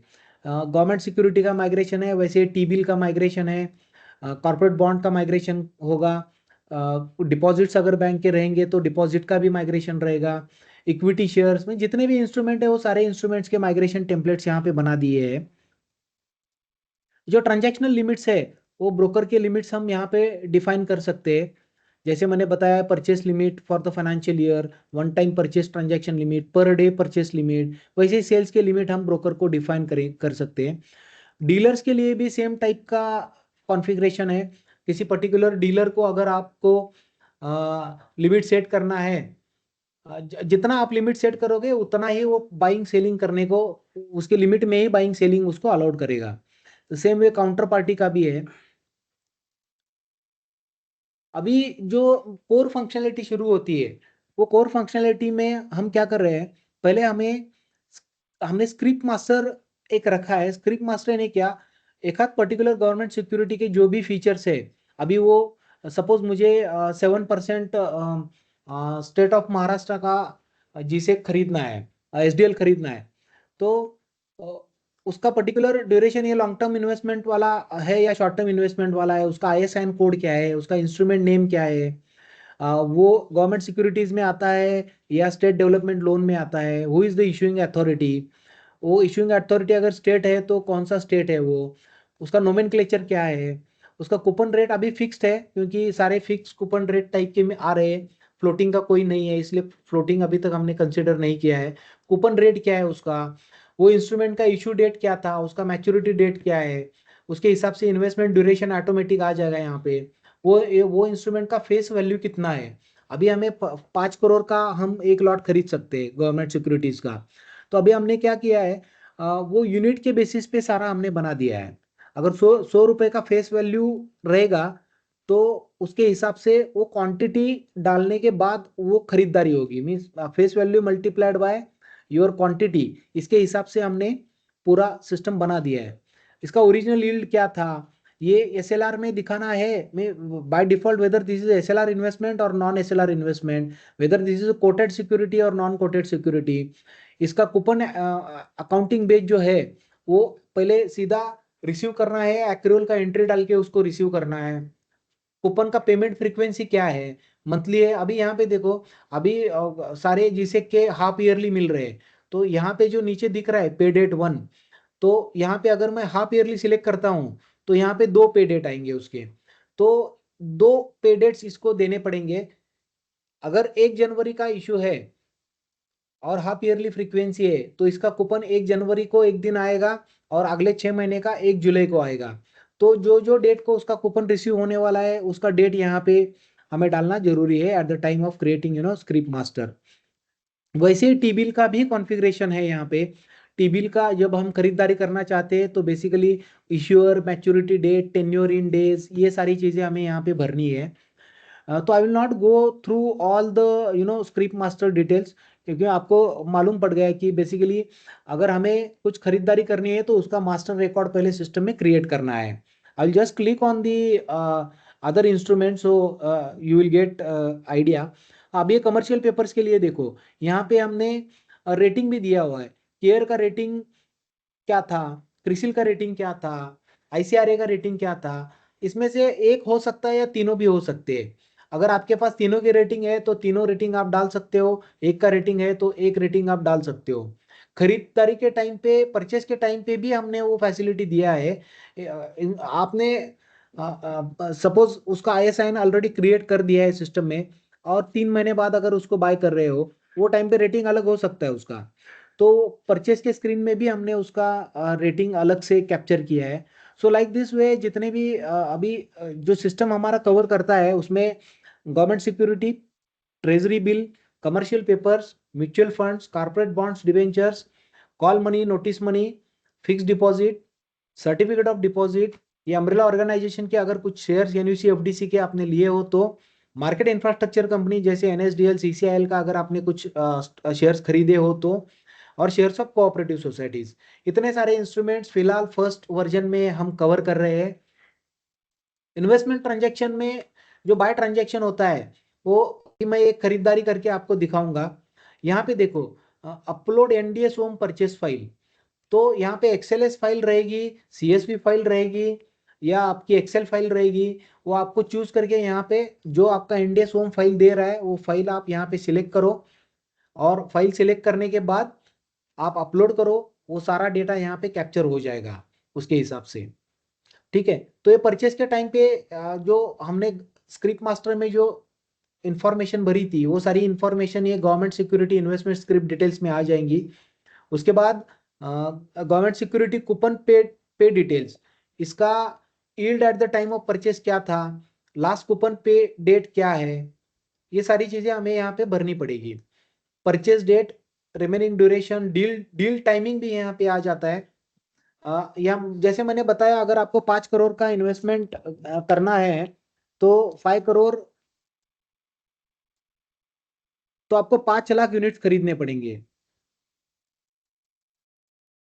उसका फेस वैल्यू अगर शो रहेगा तो आपको यहाँ पे वो यूनिट डालना है। अभी मैंने स्क्रिप्ट कुछ सिलेक्ट नहीं किया यहाँ पे,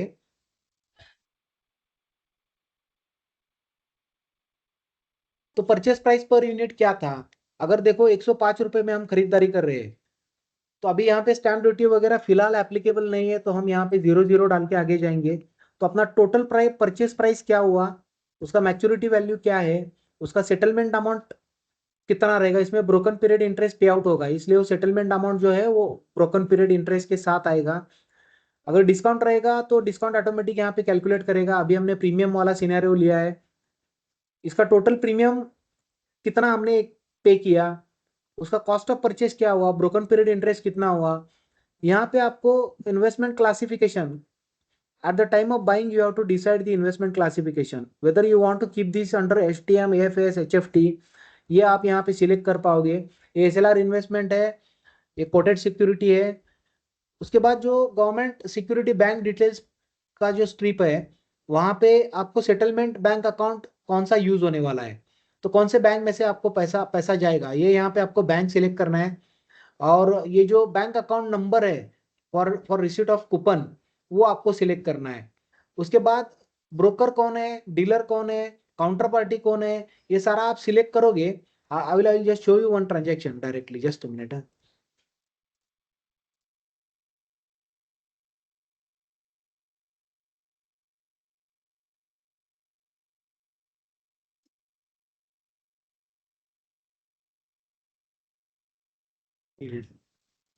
यील्ड आपने नहीं।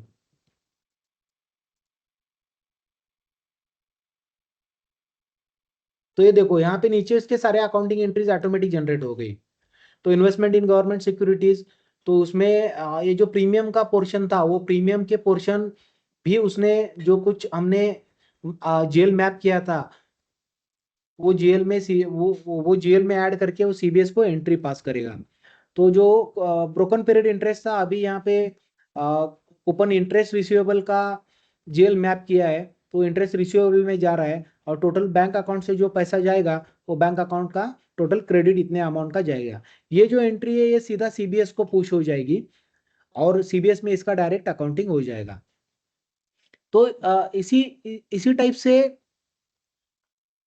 ट्रेजरी बिल का मैं अभी दिखाता हूँ। सिमिलरली ये NDS होम के साथ इंटीग्रेटेड है। जैसे हमने GSEC का परचेस किया, उसी टाइप से ये भी फॉर्म हमें भरना होगा परचेस के लिए। उसके बाद वो अकाउंटिंग एंट्री जनरेट करके CBS को दे देगा। कमर्शियल पेपर्स के लिए भी वैसा ही है। So I will not go into detail for all the instrument types. The methodology is same for everyone, for all the instrument. अभी कॉल मनी के लिए हमने क्या किया है, कॉल मनी अगर आपका फिक्स डिपॉजिट है, तो अभी बैंक ऑफ इंडिया में आप फिक्स डिपॉजिट कर रहे हो, तो ये FD का रेफरेंस नंबर यहाँ पे डाल दिया। इसका मैच्योरिटी डेट आपको सपोज 31 दिसंबर 2026 रखना है, तो उसका टेन्योर इन डेज आ गया। अभी ये फिक्स डिपॉजिट है, टर्म डिपॉजिट है, कॉल मनी है, क्या है आपको सिलेक्ट करना है। अभी मैं फिक्स डिपॉजिट ले रहा हूं। फिर date of deposit, investment amount आप कितना इन्वेस्ट कर रहे हो, इंटरेस्ट रेट कितना है, इसका इंटरेस्ट कैलकुलेशन मेथड क्या है। इंटरेस्ट कैलकुलेशन मेथड अगर कंपाउंडिंग इंटरेस्ट वाला है या सिंपल इंटरेस्ट वाला है, वो आप यहाँ पे सिलेक्ट करना है। उसका इंटरेस्ट पेएबल फ्रीक्वेंसी मंथली है, क्वार्टरली है, हाफ ईयरली है, या एट वंस है। अगर कंपाउंडिंग वाला रहेगा तो जनरली एट वंस रहेगा। अगर सिंपल इंटरेस्ट वाला रहेगा तो वो मंथली या क्वार्टरली वो इंटरेस्ट रिसीव कर सकता है। तो कूपन एक्रू आपको कौन कौन से दिन को करना है। जैसे हमने बताया कि गवर्नमेंट सिक्योरिटीज के लिए कूपन एक्रूवल है, कॉर्पोरेट बॉन्ड डिबेंचर के लिए कूपन एक्रूवल है, वैसे फिक्स डिपॉजिट के लिए आपको कूपन एक्रू करना है क्या। तो अगर majority banks are doing it on quarterly basis, so I will select quarterly accrual. Maturity amount यहाँ पे ऑटो कैलकुलेट हो गई। इस पे TDS एप्लीकेबल है क्या, वो भी पैरामीटर यहाँ पे दिया गया है। TDS एप्लीकेबल है नहीं है, कॉल मनी के लिए TDS कोई कट नहीं करता, अभी फिक्स डिपॉजिट के लिए कट करता है, तो उसके हिसाब से आपको यहाँ पे सारा सिलेक्ट करना है। ये जब रिकॉर्ड सेव होगा वो टाइम पे वापस वो अकाउंटिंग एंट्री देगा, और अकाउंटिंग एंट्री CBS को पुश करेगा। अभी मैं आपको होल्डिंग स्क्रीन दिखाता हूं।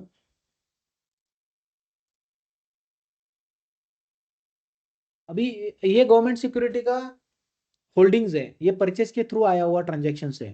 पहले मैं आपको डील स्लिप दिखाता हूँ। So this is the first transaction, HTM का दिखाता हूँ मैं आपको।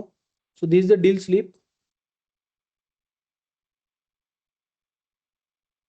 ये देखो, ये डील स्लिप में हमने क्या क्या चीजें कवर की है। देखो, एक तो सिक्योरिटी डिटेल्स है, उसका कूपन इंफॉर्मेशन है सारा, उसका परचेस इंफॉर्मेशन है, प्रीमियम कितना पे किया, ब्रोकन पीरियड इंटरेस्ट कितना था, ये सारा चीजें यहाँ पे दिया है। अब बैंक डिटेल्स भी दिए, ब्रोकर डीलर की इंफॉर्मेशन भी कैप्चर की है, सिस्टम रिलेटेड जो ट्रांजैक्शन कब किया, उसका स्टेटस क्या है, किसने अथोराइज किया, ये सारा यहाँ पे डील स्लिप में आ रहा है। उसका क्लासिफिकेशन क्या था, ये भी सारी इंफॉर्मेशन हमने डील स्लिप में प्रोवाइड की है।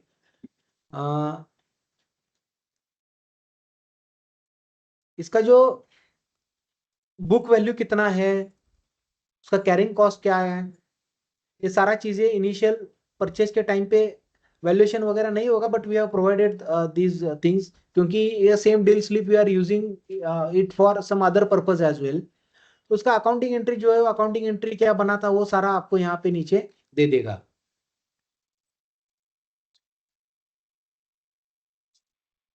तो दूसरा चीज मैं आपको इन्वेस्टमेंट का डायरी दिखाता हूँ।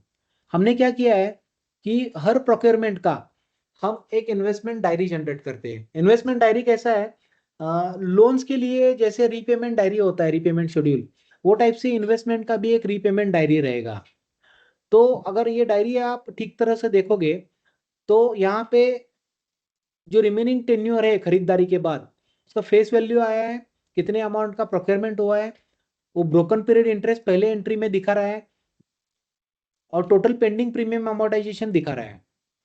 अभी अगला, अगर हम क्वार्टरली बेसिस पे उसका कूपन एक्रू कर रहे हैं, तो 30 जून को इसने दूसरे ये एक्रूअल का एंट्री दिया, और 27 जून को उसका इंटरेस्ट रिसीव होने वाला था, तो बचा हुआ उसने यहाँ पे एक्रूअल किया पहले, और ये सारा सारा अमाउंट मिलके हमें कूपन रिसीव हो गया। अगर हमारा प्रीमियम अमोर्टाइजेशन फ्रीक्वेंसी ये सितंबर के बाद सीधा मार्च में गया है, तो 6 महीने का यहाँ पे कूपन एक्रूवल सेट किया हुआ है, sorry premium amortisation frequency set किया हुआ है। तो ये 25 लाख जो है उसको रिमेनिंग टेन्योर से उसने डिवाइड किया, और उसके हिसाब से जो प्रीमियम अमोर्टाइजेशन 6 महीने का होता है, उसका पहला एंट्री डाला, दूसरा एंट्री डाला, तीसरा एंट्री डाला, और बचा हुआ लास्ट में एंट्री डाला।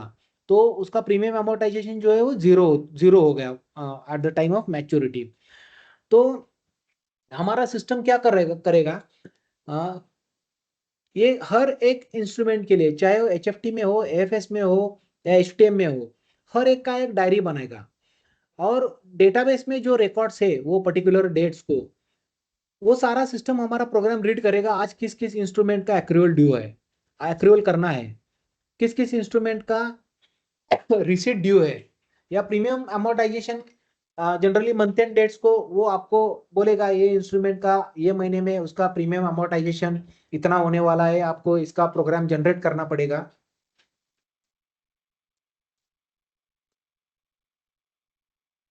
तो ये सारा जो मॉड्यूल चल रहा है, ये डायरी पे ही चल रहा है, क्योंकि इसमें सारे इवेंट्स है, वो इवेंट्स को वो प्रोग्राम जाके डेटा उठा के लाएगा, और उसका अकाउंटिंग जो है उसके लिए हमें डेटा प्रोवाइड करेगा। तो वैसे ही सेल्स का भी प्रोग्राम हमने दिया हुआ है आपको। जो होल्डिंग में जो इंस्ट्रूमेंट है उसको सिलेक्ट करना है, और उसको सिलेक्ट करने के बाद उसका सारा क्वांटिटी कितना है, क्या है, ये सारी इंफॉर्मेशन यहाँ पे आ जाएगी, और उसको आप सेल कर पाओगे। सो बाइंग और सेलिंग का मैंने आपको बता दिया। अभी I will move to another important part जो इन्वेस्टमेंट मैनेजमेंट में है। ये मार्केट डेटा मैनेजमेंट में जैसे मैंने बताया कि बिल से हम रेट सीधा लेके आएंगे CSV और सिस्टम में अपलोड करेंगे। तो ये देखो, ये जो सोर्स है यहाँ पे दिया हुआ है, सोर्स https www.fbill.org.in। तो ये वेबसाइट पे हमें रेट्स मिलेंगे, ये रेट्स हमें डाउनलोड करना है फाइल, यहाँ पे अपलोड एक्सेल का बटन सिलेक्ट करना है, और वो फाइल सिस्टम रीड करेगा, और वो सारे इंस्ट्रूमेंट का किस दिन के लिए रेट पब्लिश हुआ है वो सीधा डेटा ऑटोमेटिक सिस्टम में डाल देगा। वैसे म्यूचुअल फंड्स का है, म्यूचुअल फंड्स के लिए हमने क्या किया है, MP इंडिया वैसे अभी डेप्ट इंस्ट्रूमेंट ही we are allowed to do investment, UCBs are allowed to do investment only in डेप्ट इंस्ट्रूमेंट्स। तो अभी हमें वो सिर्फ डेप्ट का नहीं मिल रहा है, हमें सारा मिल रहा है, जिसमें इक्विटी रिलेटेड भी है, डेप्ट रिलेटेड भी है। तो हमने क्या किया है, सारा फाइल MP इंडिया से उठाया है, उसके फॉर्मेट में हमने टेबल स्ट्रक्चर बना दिया है, और यहाँ से फाइल अपलोड का फैसिलिटी दिया है, वो टेक्स्ट फाइल आती है। तो टेक्स्ट फाइल के हिसाब से म्यूचुअल फंड्स के भी जो NAVs है वो NAVs यहाँ पे सिस्टम में अपलोड करेंगे। वैसे SDL का अलग से रेट मिलता है बिल पे, बिल पे, तो SDL के रेट्स भी यहाँ से अपलोड करेंगे। जैसे मैंने बताया मार्केट इंफ्रास्ट्रक्चर कंपनी का हमारे पास शेयर है, तो अभी हम इसको सीधा इंटीग्रेट नहीं किया है जो ट्रेडिंग प्लेटफॉर्म्स है, क्योंकि वो मार्केट इंफ्रास्ट्रक्चर कंपनीज के जो इंस्ट्रूमेंट्स है वो काफ़ी कम है। तो आपको उसका ISIN डाल के यहाँ पे मैन्युअली कौन से दिन का वो रेट है वैल्यूएशन के लिए, वैसे आप इसको AFS में रखोगे और इसका वैल्यूएशन ही नहीं करोगे, बराबर करोगे तो उसका IDR करना पड़ेगा। इसको आप HTM कैटेगरी में नहीं रख सकते, AFS में हमें रखना पड़ेगा। तो ये जो फेस वैल्यू रेट है वो आप एक आध इंस्ट्रूमेंट के लिए मैन्युअली आपको मैनेज करना होगा। वैसे कॉर्पोरेट बॉन्ड्स के लिए भी हमें रेट्स क्रिएट करने पड़ेंगे। There is no other source, we have to create it manually only. तो जो FBIL पे मिल रहा है वो गवर्नमेंट सिक्योरिटी का मिल रहा है, MP इंडिया पे म्यूचुअल फंड्स का मिल रहा है, और SDL का भी FBIL पे मिल रहा है। तो वो हमने इंटीग्रेशन वो मार्केट डेटा मैनेजमेंट के थ्रू यहाँ पे किया हुआ है। ये रेट्स अवेलेबल होने के बाद हमें उसका वैल्यूएशन करना होगा। ये तो ये वैल्यूएशन एंड यहाँ पे बटन है वैल्यूएशन एंड कंप्लायंस। तो वैल्यूएशन में वैल्यूएशन ऑफ सिक्योरिटीज, जैसे मैंने पहले बताया था कि we have provided facility for individual valuation, shifting के लिए वो यूज होगा, और बल्क वैल्यूएशन भी हम यहाँ पे कर सकेंगे। तो कौन से डेट के लिए, हाँ, so first I will show you individual valuation. तो कौन से इंस्ट्रूमेंट का हमें वैल्यूएशन करना है, आज के डेट ही लूँ ना, हाँ ठीक है। तो हमें AFS का वैल्यूएशन करना है, इंस्ट्रूमेंट गवर्नमेंट सिक्योरिटीज, यहाँ पे जितने भी इंस्ट्रूमेंट्स थे वो इंस्ट्रूमेंट का लिस्ट आ गया, उसमें से मैं एक इंस्ट्रूमेंट सिलेक्ट कर रहा हूँ। यहाँ पे वैल्यूएशन डेट पूछा है, ये वैल्यूएशन डेट जनरली क्या होता है, 8 दिन पहले तक का डेट सिलेक्ट करने के लिए हमने यहाँ पे फैसिलिटी प्रोवाइड किया हुआ है। तो अभी देखो ये जो हमारे पास होल्डिंग था वो होल्डिंग सारा यहाँ पे आ गया। इसका एप्रिसिएशन कितना है, ये देखो, ये नेट एप्रिसिएशन उसका इसका 24,05,000 रुपीज आ गया, 2,24,05,000 आ गया।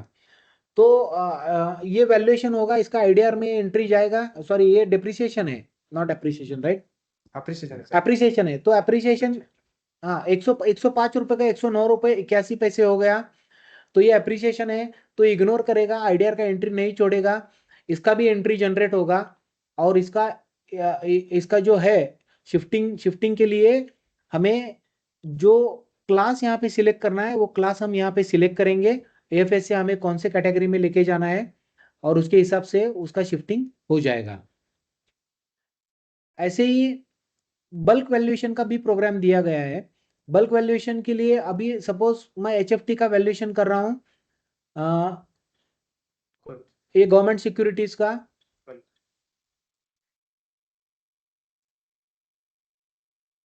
अभी यहाँ पे होल्डिंग वैल्यूएशन हो गया है इसका, 13 तारीख लोगे, AFS कर दो, AFS कर दो, हाँ इसका वैल्यूएशन हो गया है। जैसे इंडिविजुअल स्क्रीन में एक रिकॉर्ड दिखा रहा था, यहाँ पे सारे रिकॉर्ड दिखाएगा, और इसका वैल्यूएशन होगा। जो भी AFS कैटेगरी में गवर्नमेंट सिक्योरिटीज में जो एप्रिसिएशन है वो इग्नोर होगा, जो जितना IDR क्रिएट करना है वो IDR कंसिडर होगा। दूसरा चीज नेटिंग का भी हमने दिया है, सपोज 4 इंस्ट्रूमेंट को एप्रिसिएशन आया, 5 इंस्ट्रूमेंट को डिप्रिसिएशन आया, तो नेटिंग करके जो एंट्री छोड़ना है CBS को वो एंट्री ऑटोमेटिक छोड़ देगा वैल्यूएशन का। वैसे ही शिफ्टिंग का दिया हुआ है यहाँ पे। तो जो AFS का इंस्ट्रूमेंट है, जो हमने वहां पे सारा चीज सिलेक्ट किया था पैरामीटर कॉन्फ़िगरेबल आइटम्स में, कि AFS से कौन कौन से इंस्ट्रूमेंट कैटेगरी क्लासिफिकेशन में हम इंस्ट्रूमेंट शिफ्ट कर सकते हैं, तो जितने भी आपके होल्डिंग्स AFS के अंडर है वो यहाँ पे आ जाएंगे।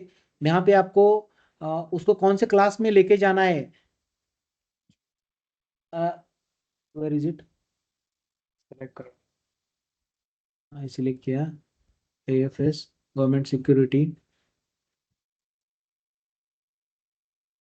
ये जो न्यू क्लासिफिकेशन है वो न्यू क्लासिफिकेशन कहाँ पे लेके जाना है, आप सिलेक्ट करोगे तो उसके हिसाब से वो इंस्ट्रूमेंट शिफ्ट कर देगा। शिफ्टिंग के टाइम पे अगर कुछ आइडिया ऑलरेडी हमने वैल्यूएशन तो किया है हमने बराबर, और शिफ्टिंग के लिए वैल्यूएशन मैंडेटरी रखा है हमने। जब तक वैल्यूएशन नहीं होगा वो आपको ट्रांसफर करने को नहीं देगा, रेट अवेलेबल नहीं ऐसा बोलेगा और वैल्यूएशन करने का एरर देगा। ठीक है, तो ये शिफ्टिंग का भी हमने यहाँ पे प्रोग्राम दिया हुआ है। जो अकाउंटिंग एंट्रीज है other than this shifting related entries और वैल्यूएशन रिलेटेड एंट्रीज या बाइंग सेलिंग रिलेटेड एंट्रीज, इसका पर्टिकुलर कूपन रिसीट, किसी गवर्नमेंट सिक्योरिटी का कूपन रिसीट करना है तो यहाँ पे पहले मैं एक्रूअल दिखाता हूँ। अभी बाय डिफॉल्ट सिस्टम डेट आएगा, यहाँ पे इसको सर्च करेंगे तो यहाँ पे ये देखो, यहाँ पे सारे इंस्ट्रूमेंट आ गए जिसके एक्रूअल्स हम ये महीने के लिए कर सकते हैं। और एक्रूअल का एंट्री क्या होगा वो एंट्री भी यहाँ पे वो दे रहा है, consolidated debit for coupon accrual, consolidated credit for coupon accrual. तो जितना भी जीसेक का पोर्टफोलियो है वो सारों चीजें के लिए, in addition to that corporate bonds के लिए अगर टीडीएस है तो वो टीडीएस कंसिडर करके वो एक्रूअल का एंट्री हमें दे रहा है। कॉल मनी का भी वैसे ही वो एक्रूअल का एंट्री हमें दे रहा है। तो एक बार एक्रूअल जब जनरेट होगा तो एक्रूअल होने के बाद हम रिसीट बुक करेंगे। तो अकाउंटिंग में जाके थर्ड कूपन रिसीट बुकिंग, तो लेटेस्ट जिसका जिसका एक्रूअल हुआ है वो सारा एंट्रीज यहाँ पे दिख जाएगा। आपके बैंक अकाउंट में उसका कूपन जमा होता है, उसके हिसाब से आपको यहाँ पे रिसीट डेट, बैंक अकाउंट में कौन से दिन को इसका कूपन रिसीव हुआ है वो सिलेक्ट करना है। वो सिलेक्ट करने के बाद आपको सेव रिसीट्स करेंगे तो इसका रिसीट का भी एंट्री सिस्टम ऑटोमेटिक जनरेट करके सीबीएस को पास ऑन करेगा। वैसे प्रीमियम अमोर्टाइजेशन का भी है। प्रीमियम अमोर्टाइजेशन एचटीएम कैटेगरी के लिए होता है। एचटीएम कैटेगरी में ये महीने में जिस जिस इंस्ट्रूमेंट का प्रीमियम अमोर्टाइजेशन ड्यू है वो सारा डेटा आपको यहाँ पे दिखाएगा। उसको आपको सीधा जाके सारे इंस्ट्रूमेंट का बाय डिफॉल्ट वो सिलेक्टेड रहेगा because your coupon accrual is set on half yearly और yearly basis whatever it is. तो वो एंट्री देगा, यहाँ पे सेव अमोर्टाइजेशन करोगे तो ये सारे अमोर्टाइजेशन की एंट्रीज सिस्टम में जा बैठेंगे, सीबीएस में जाएंगे।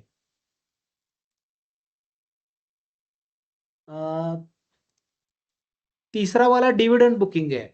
अगर शेयर्स है और शेयर्स का डिविडेंड आपको बुक करना है तो इजीली आप यहाँ पे डिविडेंड बुक कर सकते हो। तो कौन से ईयर के लिए वो इसका डिविडेंड बुक करना है, कब वो डिविडेंड रिसीव हुआ है आपको, वो कौन सा इंस्ट्रूमेंट है, ये सारा चीज आपको यहाँ पे सिलेक्ट करना है। और जैसे आपके वो रिलेटेड इंस्ट्रूमेंट्स रहेंगे वो इंस्ट्रूमेंट का लिस्ट यहाँ पे आ जाएगा। आपको बुक डिविडेंड करना है, ये एंट्री सीबीएस में, सीबीएस को पास की दी जाएगी। तो मैं आपको थोड़े रिपोर्ट्स बताता हूँ। लगभग 60-70 रिपोर्ट्स हम यहाँ पे दे रहे हैं। एक तो इन्वेस्टमेंट, अभी मैं सारे रिपोर्ट्स में नहीं जाता, मैं एक दो एनालिटिकल रिपोर्ट्स आपको बताता हूँ।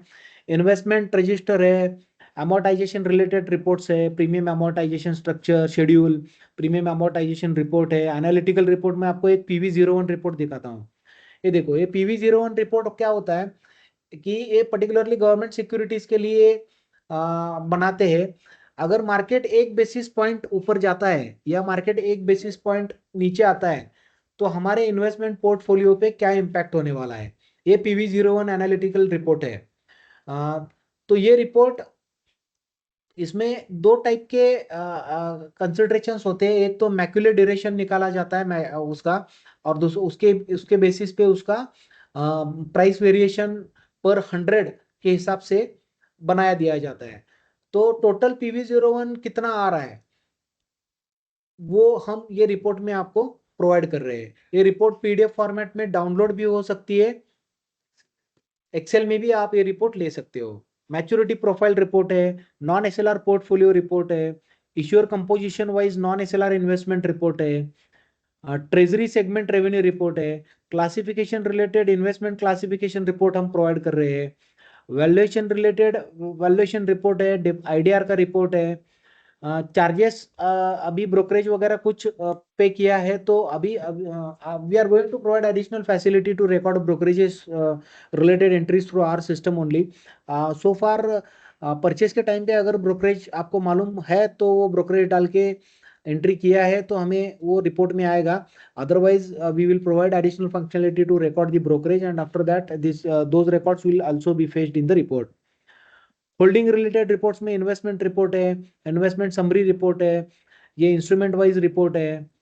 कूपन एक्रूवल वाला भी यहाँ पे दिया हुआ रिपोर्ट है. Interest accrual report, upcoming interest accruals, upcoming interest receipts, dividend receipt register, coupon schedule calendar report, interest income report, master के भी जितने भी हमने बनाए सारी चीजों का मास्टर रिकॉर्ड फेच कर देता है रिपोर्ट में.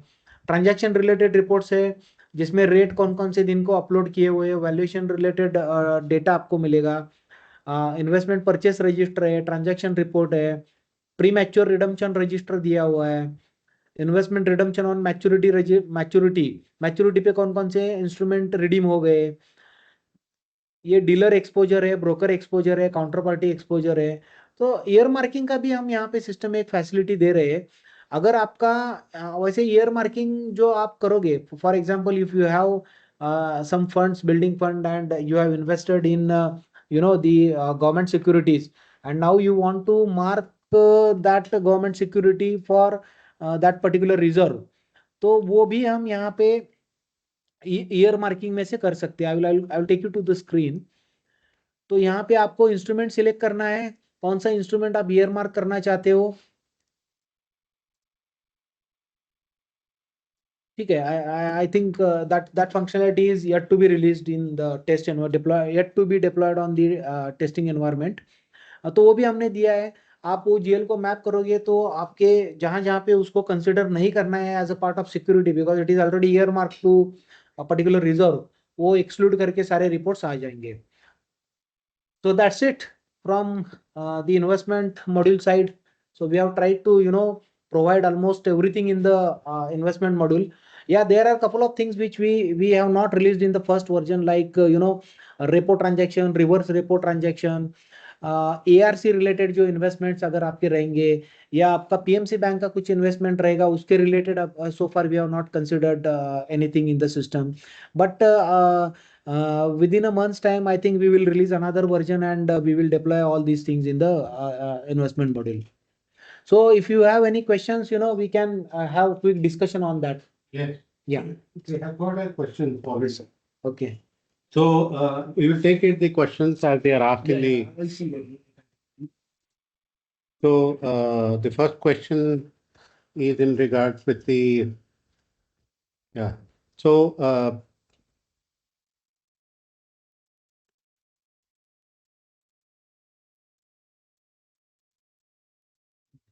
Yeah, the Prasad has asked one question. Month-to-month GSEC और बैंक डिपॉजिट्स का इंटरेस्ट रिसीवेबल और मैच्योरिटी इंफॉर्मेशन शो होगा क्या? यस शो होगा, मैंने आपको दिखा भी दिया. ओके. तो दूसरा क्वेश्चन है डिपॉजिट अमाउंट और इंटरेस्ट, ये वाला जो deposit amount or interest is set to credit a specific bank. If the bank is changed at maturity, even after updating the GL account, the credit goes to the old bank. This causes wrong posting. Yeah, Prasad ji, we understand your concern. If you have closed any bank, at that time, yeah, we are working to provide, facility to change the bank account. Yeah, you just note down, Srinivas. Yeah, this is a good suggestion actually.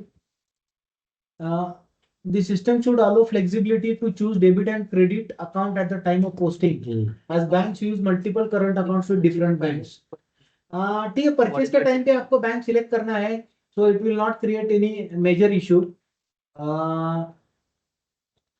Debit भी आपको actually purchase के time पे आपको bank account, now you are not talking about bank account, you are talking about debit and credit. Okay, so we have given this authority to super user. वो वहां पे अगर आपको ये चेंज करना है तो आपको कॉन्फ़िगरेशन चेंज करना पड़ेगा, उसके बाद ही वो डेबिट क्रेडिट यूजर चूज कर पाएगा. क्योंकि बैक ऑफिस वालों पे कंट्रोल रखना is another, it's internal control kind of thing. So unless and until your supervisor do the changes to the the debit account which is to be used for posting to CBS, the back office person will not be able to choose that account. और एक वही प्रसाद Yeah, modified duration report is available. मैंने आपको PV0 report भी दिखाया Prasad ji. Okay. बस इतने ही questions थे जो यहाँ पे चैट पे पूछे गए थे. So Manish Pujari is asking whether you are going to show the Yeah, application letter. I replied Yeah, saying sure, that, sure. और we did actually walk them through. तो अगर किसी और को डायरेक्टली क्वेश्चन पूछना है, अनम्यूट करके बात करना है, तो अभी वो कर सकते हैं. ये रही थी हमारी इन्वेस्टमेंट मॉड्यूल की डेमो. तो please feel free to unmute yourself and then ask questions if you have. Government securities का लैंडमार्क सिस्टम तो रखा है. ईयर मार्किंग जो लास्ट में मैंने दिखा है Nilesh ji from Sanmati bank, so that year marking facility is already provided, so it is nothing but the landmark only. Yeah. हाँ जी. ये हाँ राहुल जी बताइए. सर अगर हाँ, हम राहुल जी बताइए. डिपॉजिट अगर होता है तो रिन्यूअल करते हैं. हाँ हेलो हाँ बोलो बोलो. हेलो इंटरबैंक जब रिन्यूअल करते हैं ना, तो उसका जो चलन जाता है वो करंट अकाउंट पे जाता है, डेबिट क्रेडिट हो जाता है, डबल चलन हो जाता है उधर. ऐसा होता है क्या? अभी आप एग्जिस्टिंग सीबीएस सिस्टम का बोल रहे हो या हाँ, actually आपका- एग्जिस्टिंग सीबीएस का. हाँ, तो अभी एग्जिस्टिंग सीबीएस का जो मॉड्यूल है वो डाउन हो जाएगा और उसकी जगह पे ये नया वाला मॉड्यूल हम दे देंगे. ठीक है, ठीक है. Yeah.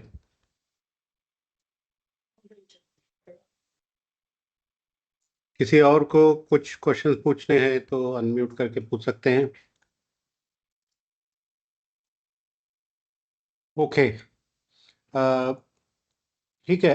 अभी हमारा इन्वेस्टमेंट मॉड्यूल कैसे बना है आपने? Sandeep Patil.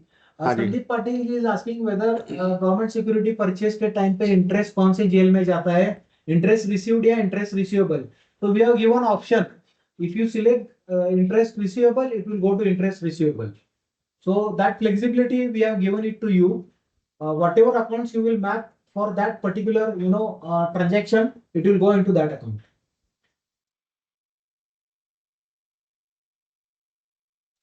Fantastic. Okay, I think 5:30 भी बज गए हैं और अगेन मुझे लगता है कि ये हमारी तरफ से शुरुआत है. हम जितना मेहनत करके ये बनाए हैं अभी आप सभी को दिखाएं. अभी इसके बारे में हम आगे चल के भी बहुत ज़्यादा जानकारी देंगे और हम आशा करते हैं हेलो. कि हेलो. गिरीश हाँ सर. बताइए. गिरीश हाँ जी. सर. गिरीश सर, मैं कुछ पूछूं? हाँ जी. मुझे ये पूछना था, जस्ट मैंने बाकी के कॉल्स वगैरह भी डाले थे, लेकिन अभी मुझे जो इन्वेस्टमेंट्स और एफडी रिलेटेड जो क्वेश्चंस था उसके अंदर एक ऐसा है कि प्रोग्राम फीचर्स आपने तैयार किया हुआ है, ऑल टिक मार्क्स बोल के. टिक मार्क आता है आप जब ऑथराइज करते हो ना, तो ऑथराइज करने के बाद में टिक मार्क्स का एक क्वेश्चन आता है. जबकि मेरा केवाईसी कंप्लीट है, उसके बाकी सब फीचर्स वगैरह जो कुछ भी है उसके मेंशंस, वो क्या क्या चीज है सब टोटली कंप्लीट है, लेकिन एक ऑथराइजेशंस के लिए मुझे वो ऑल टिक मार्क्स टिक टिक टिक टिक करता है. तो उसको कम से कम मिनिमम 2 मिनट जाता है सर. 2 मिनट जाता है. 2 मिनट जाने के लिए, और मेरे पास में ऑल ब्रांचेस में कम से कम, ऑल ब्रांचेस की बात नहीं, मैं एक ही ब्रांचेस का लेता हूँ, मुझे 100 एंड अबव रहता है एक दिन में. हाँ क्या, मैं ऑल डे की बात नहीं कर रहा हूँ, 1 डे में. तो एक दिन में वो जो ऑल टिक मार्क्स के हैं, वो क्या मुझे सिलेक्शन एट अ टाइम नहीं मिल सकता है? उधर सडनली एक आप एरो करके कि हाँ बाबा मेरे पास में ऑलरेडी सभी कुछ है अवेलेबल. उसके केवाईसी है, उसका अपडेट केवाईसी, सी केवाईसी, फोटोग्राफी, फिर उसके बाद में आधार कार्ड, पैन कार्ड, सब कुछ है टोटल ऑल. मोबाइल नंबर वगैरह जो उसने भरे हुए हैं, वो माइनर है क्या क्या है, उसके सब कुछ है, उसके फीचर्स, उसके पैन मतलब फैमिली वगैरह रिलेटेड सब कुछ है. तब भी वो टिक मार्क आता है. तो वो टिक मार्क आने के लिए मैंने इनको नीलेश इनको दिया था, तो उन्होंने मेरे ख्याल से डेवलपमेंट टीम को बताया हुआ है, लेकिन वो सॉल्व नहीं हो गया वो प्रोग्राम ऑलरेडी अभी तक. तो उसके बारे में मुझे वो टिक मार्क का और एक ऑप्शंस दे के रख दीजिए. Sure, definitely. हम लोग Okay. आपसे बात करेंगे सर, वो सिंपल सा लगता है, वो किया जा सकता है, there is no problem. Okay, हाँ थैंक यू। यस, वो सिंपल चार एक्स हाँ जी। जानता है एकदम।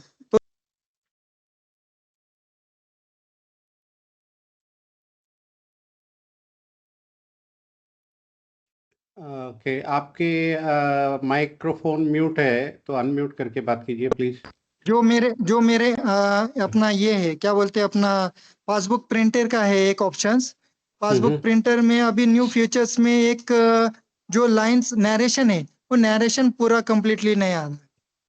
वो नरेशन सर मुझे अभी कंप्लीशन चाहिए। ओके, मुझे लगता है कि मैं समझ गया। मैं एक काम करता हूँ, इस कॉल के बाद आपके लिए कनेक्ट करते हैं हम लोग, और ये अगर ओके। इन्वेस्टमेंट मॉड्यूल रिलेटेड नहीं है तो हम नहीं सेपरेटली ये बात करेंगे यस, सर। लेकिन मैं इसीलिए मैंने कहा कि मैं कुछ बात कर सकता हूँ। हाँ हाँ, no problem, thank you so much for bringing this to my attention. मैं अपनी टीम मेंबर से डेफिनेटली बोलूंगा कि अभी आपको सेपरेटली कॉल करके पूछे, और जो भी आपकी क्वेरीज है उसको अटेंड करें। Okay, thank you. अभी दो और तीन और ऐसे कुछ है कि नीलेश जी सन्मति से पूछ रहे हैं कि मॉड्यूल का बजट भी बता दीजिए। तो मॉड्यूल का जो बजट है ये क्या रहेगा और कैसे रहेगा, ये सारी चीज़ों के बारे में हम काम कर रहे हैं, और बहुत जल्द ही सभी को इसके बारे में जानकारी दी जाएगी। उसके बाद जन कल्याण के क्वेश्चन हैं, मे बी। हाँ हाँ हाँ हाँ, मोबाइल ऐप पिछले 24 महीने से अपलोड हो नहीं रहा है, क्या मोबाइल ऐप में कोई बदलाव करके अपलोड किया जा सकता है?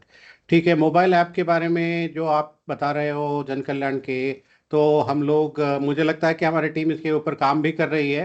तो मैं अपनी तरफ से अपडेट लेके आप तक इसको सॉर्ट आउट करके दे दूंगा। मुझे लगता है कि गूगल प्ले स्टोर का भी कुछ मैटर रहेगा, तो हम लोग इसको सेपरेटली बात करेंगे क्या? ओके, अगर किसी को और कुछ पूछना है तो पूछ सकते हैं। फिर भी आपको इस सेशन के बाद भी और ज़्यादा इसके बारे में जानकारी जानना है तो आप हमसे all the time reach out हो सकते हैं। अभी आपको चैट पे भी नंबर्स मिल गए हैं, और वैसे भी आप लोग इसके बारे में अगर ज़्यादा जानकारी चाहिए तो हमारे सेल से रीच आउट कर सकते हैं। तो सभी को आते हुई नए साल की बहुत बहुत बधाइयाँ, और मैं आशा करता हूँ कि आपको भी सर, आपको भी। Thank you.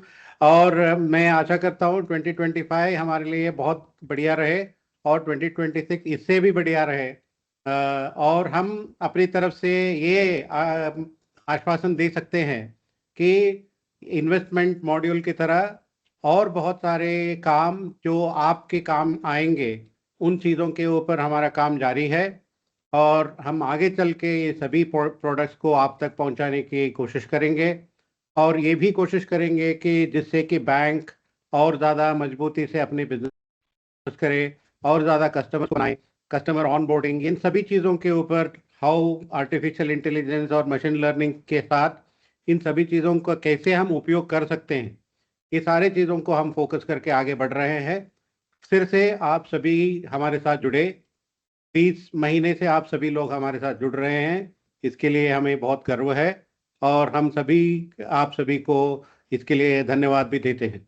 तो इसी के साथ मैं जो लोग इस इन्वेस्टमेंट मॉड्यूल बनाए हैं उनको भी धन्यवाद करता हूं कि उनका मेहनत के बिना ये इन्वेस्टमेंट मॉड्यूल इस तरीके से देखना भी मुश्किल होता।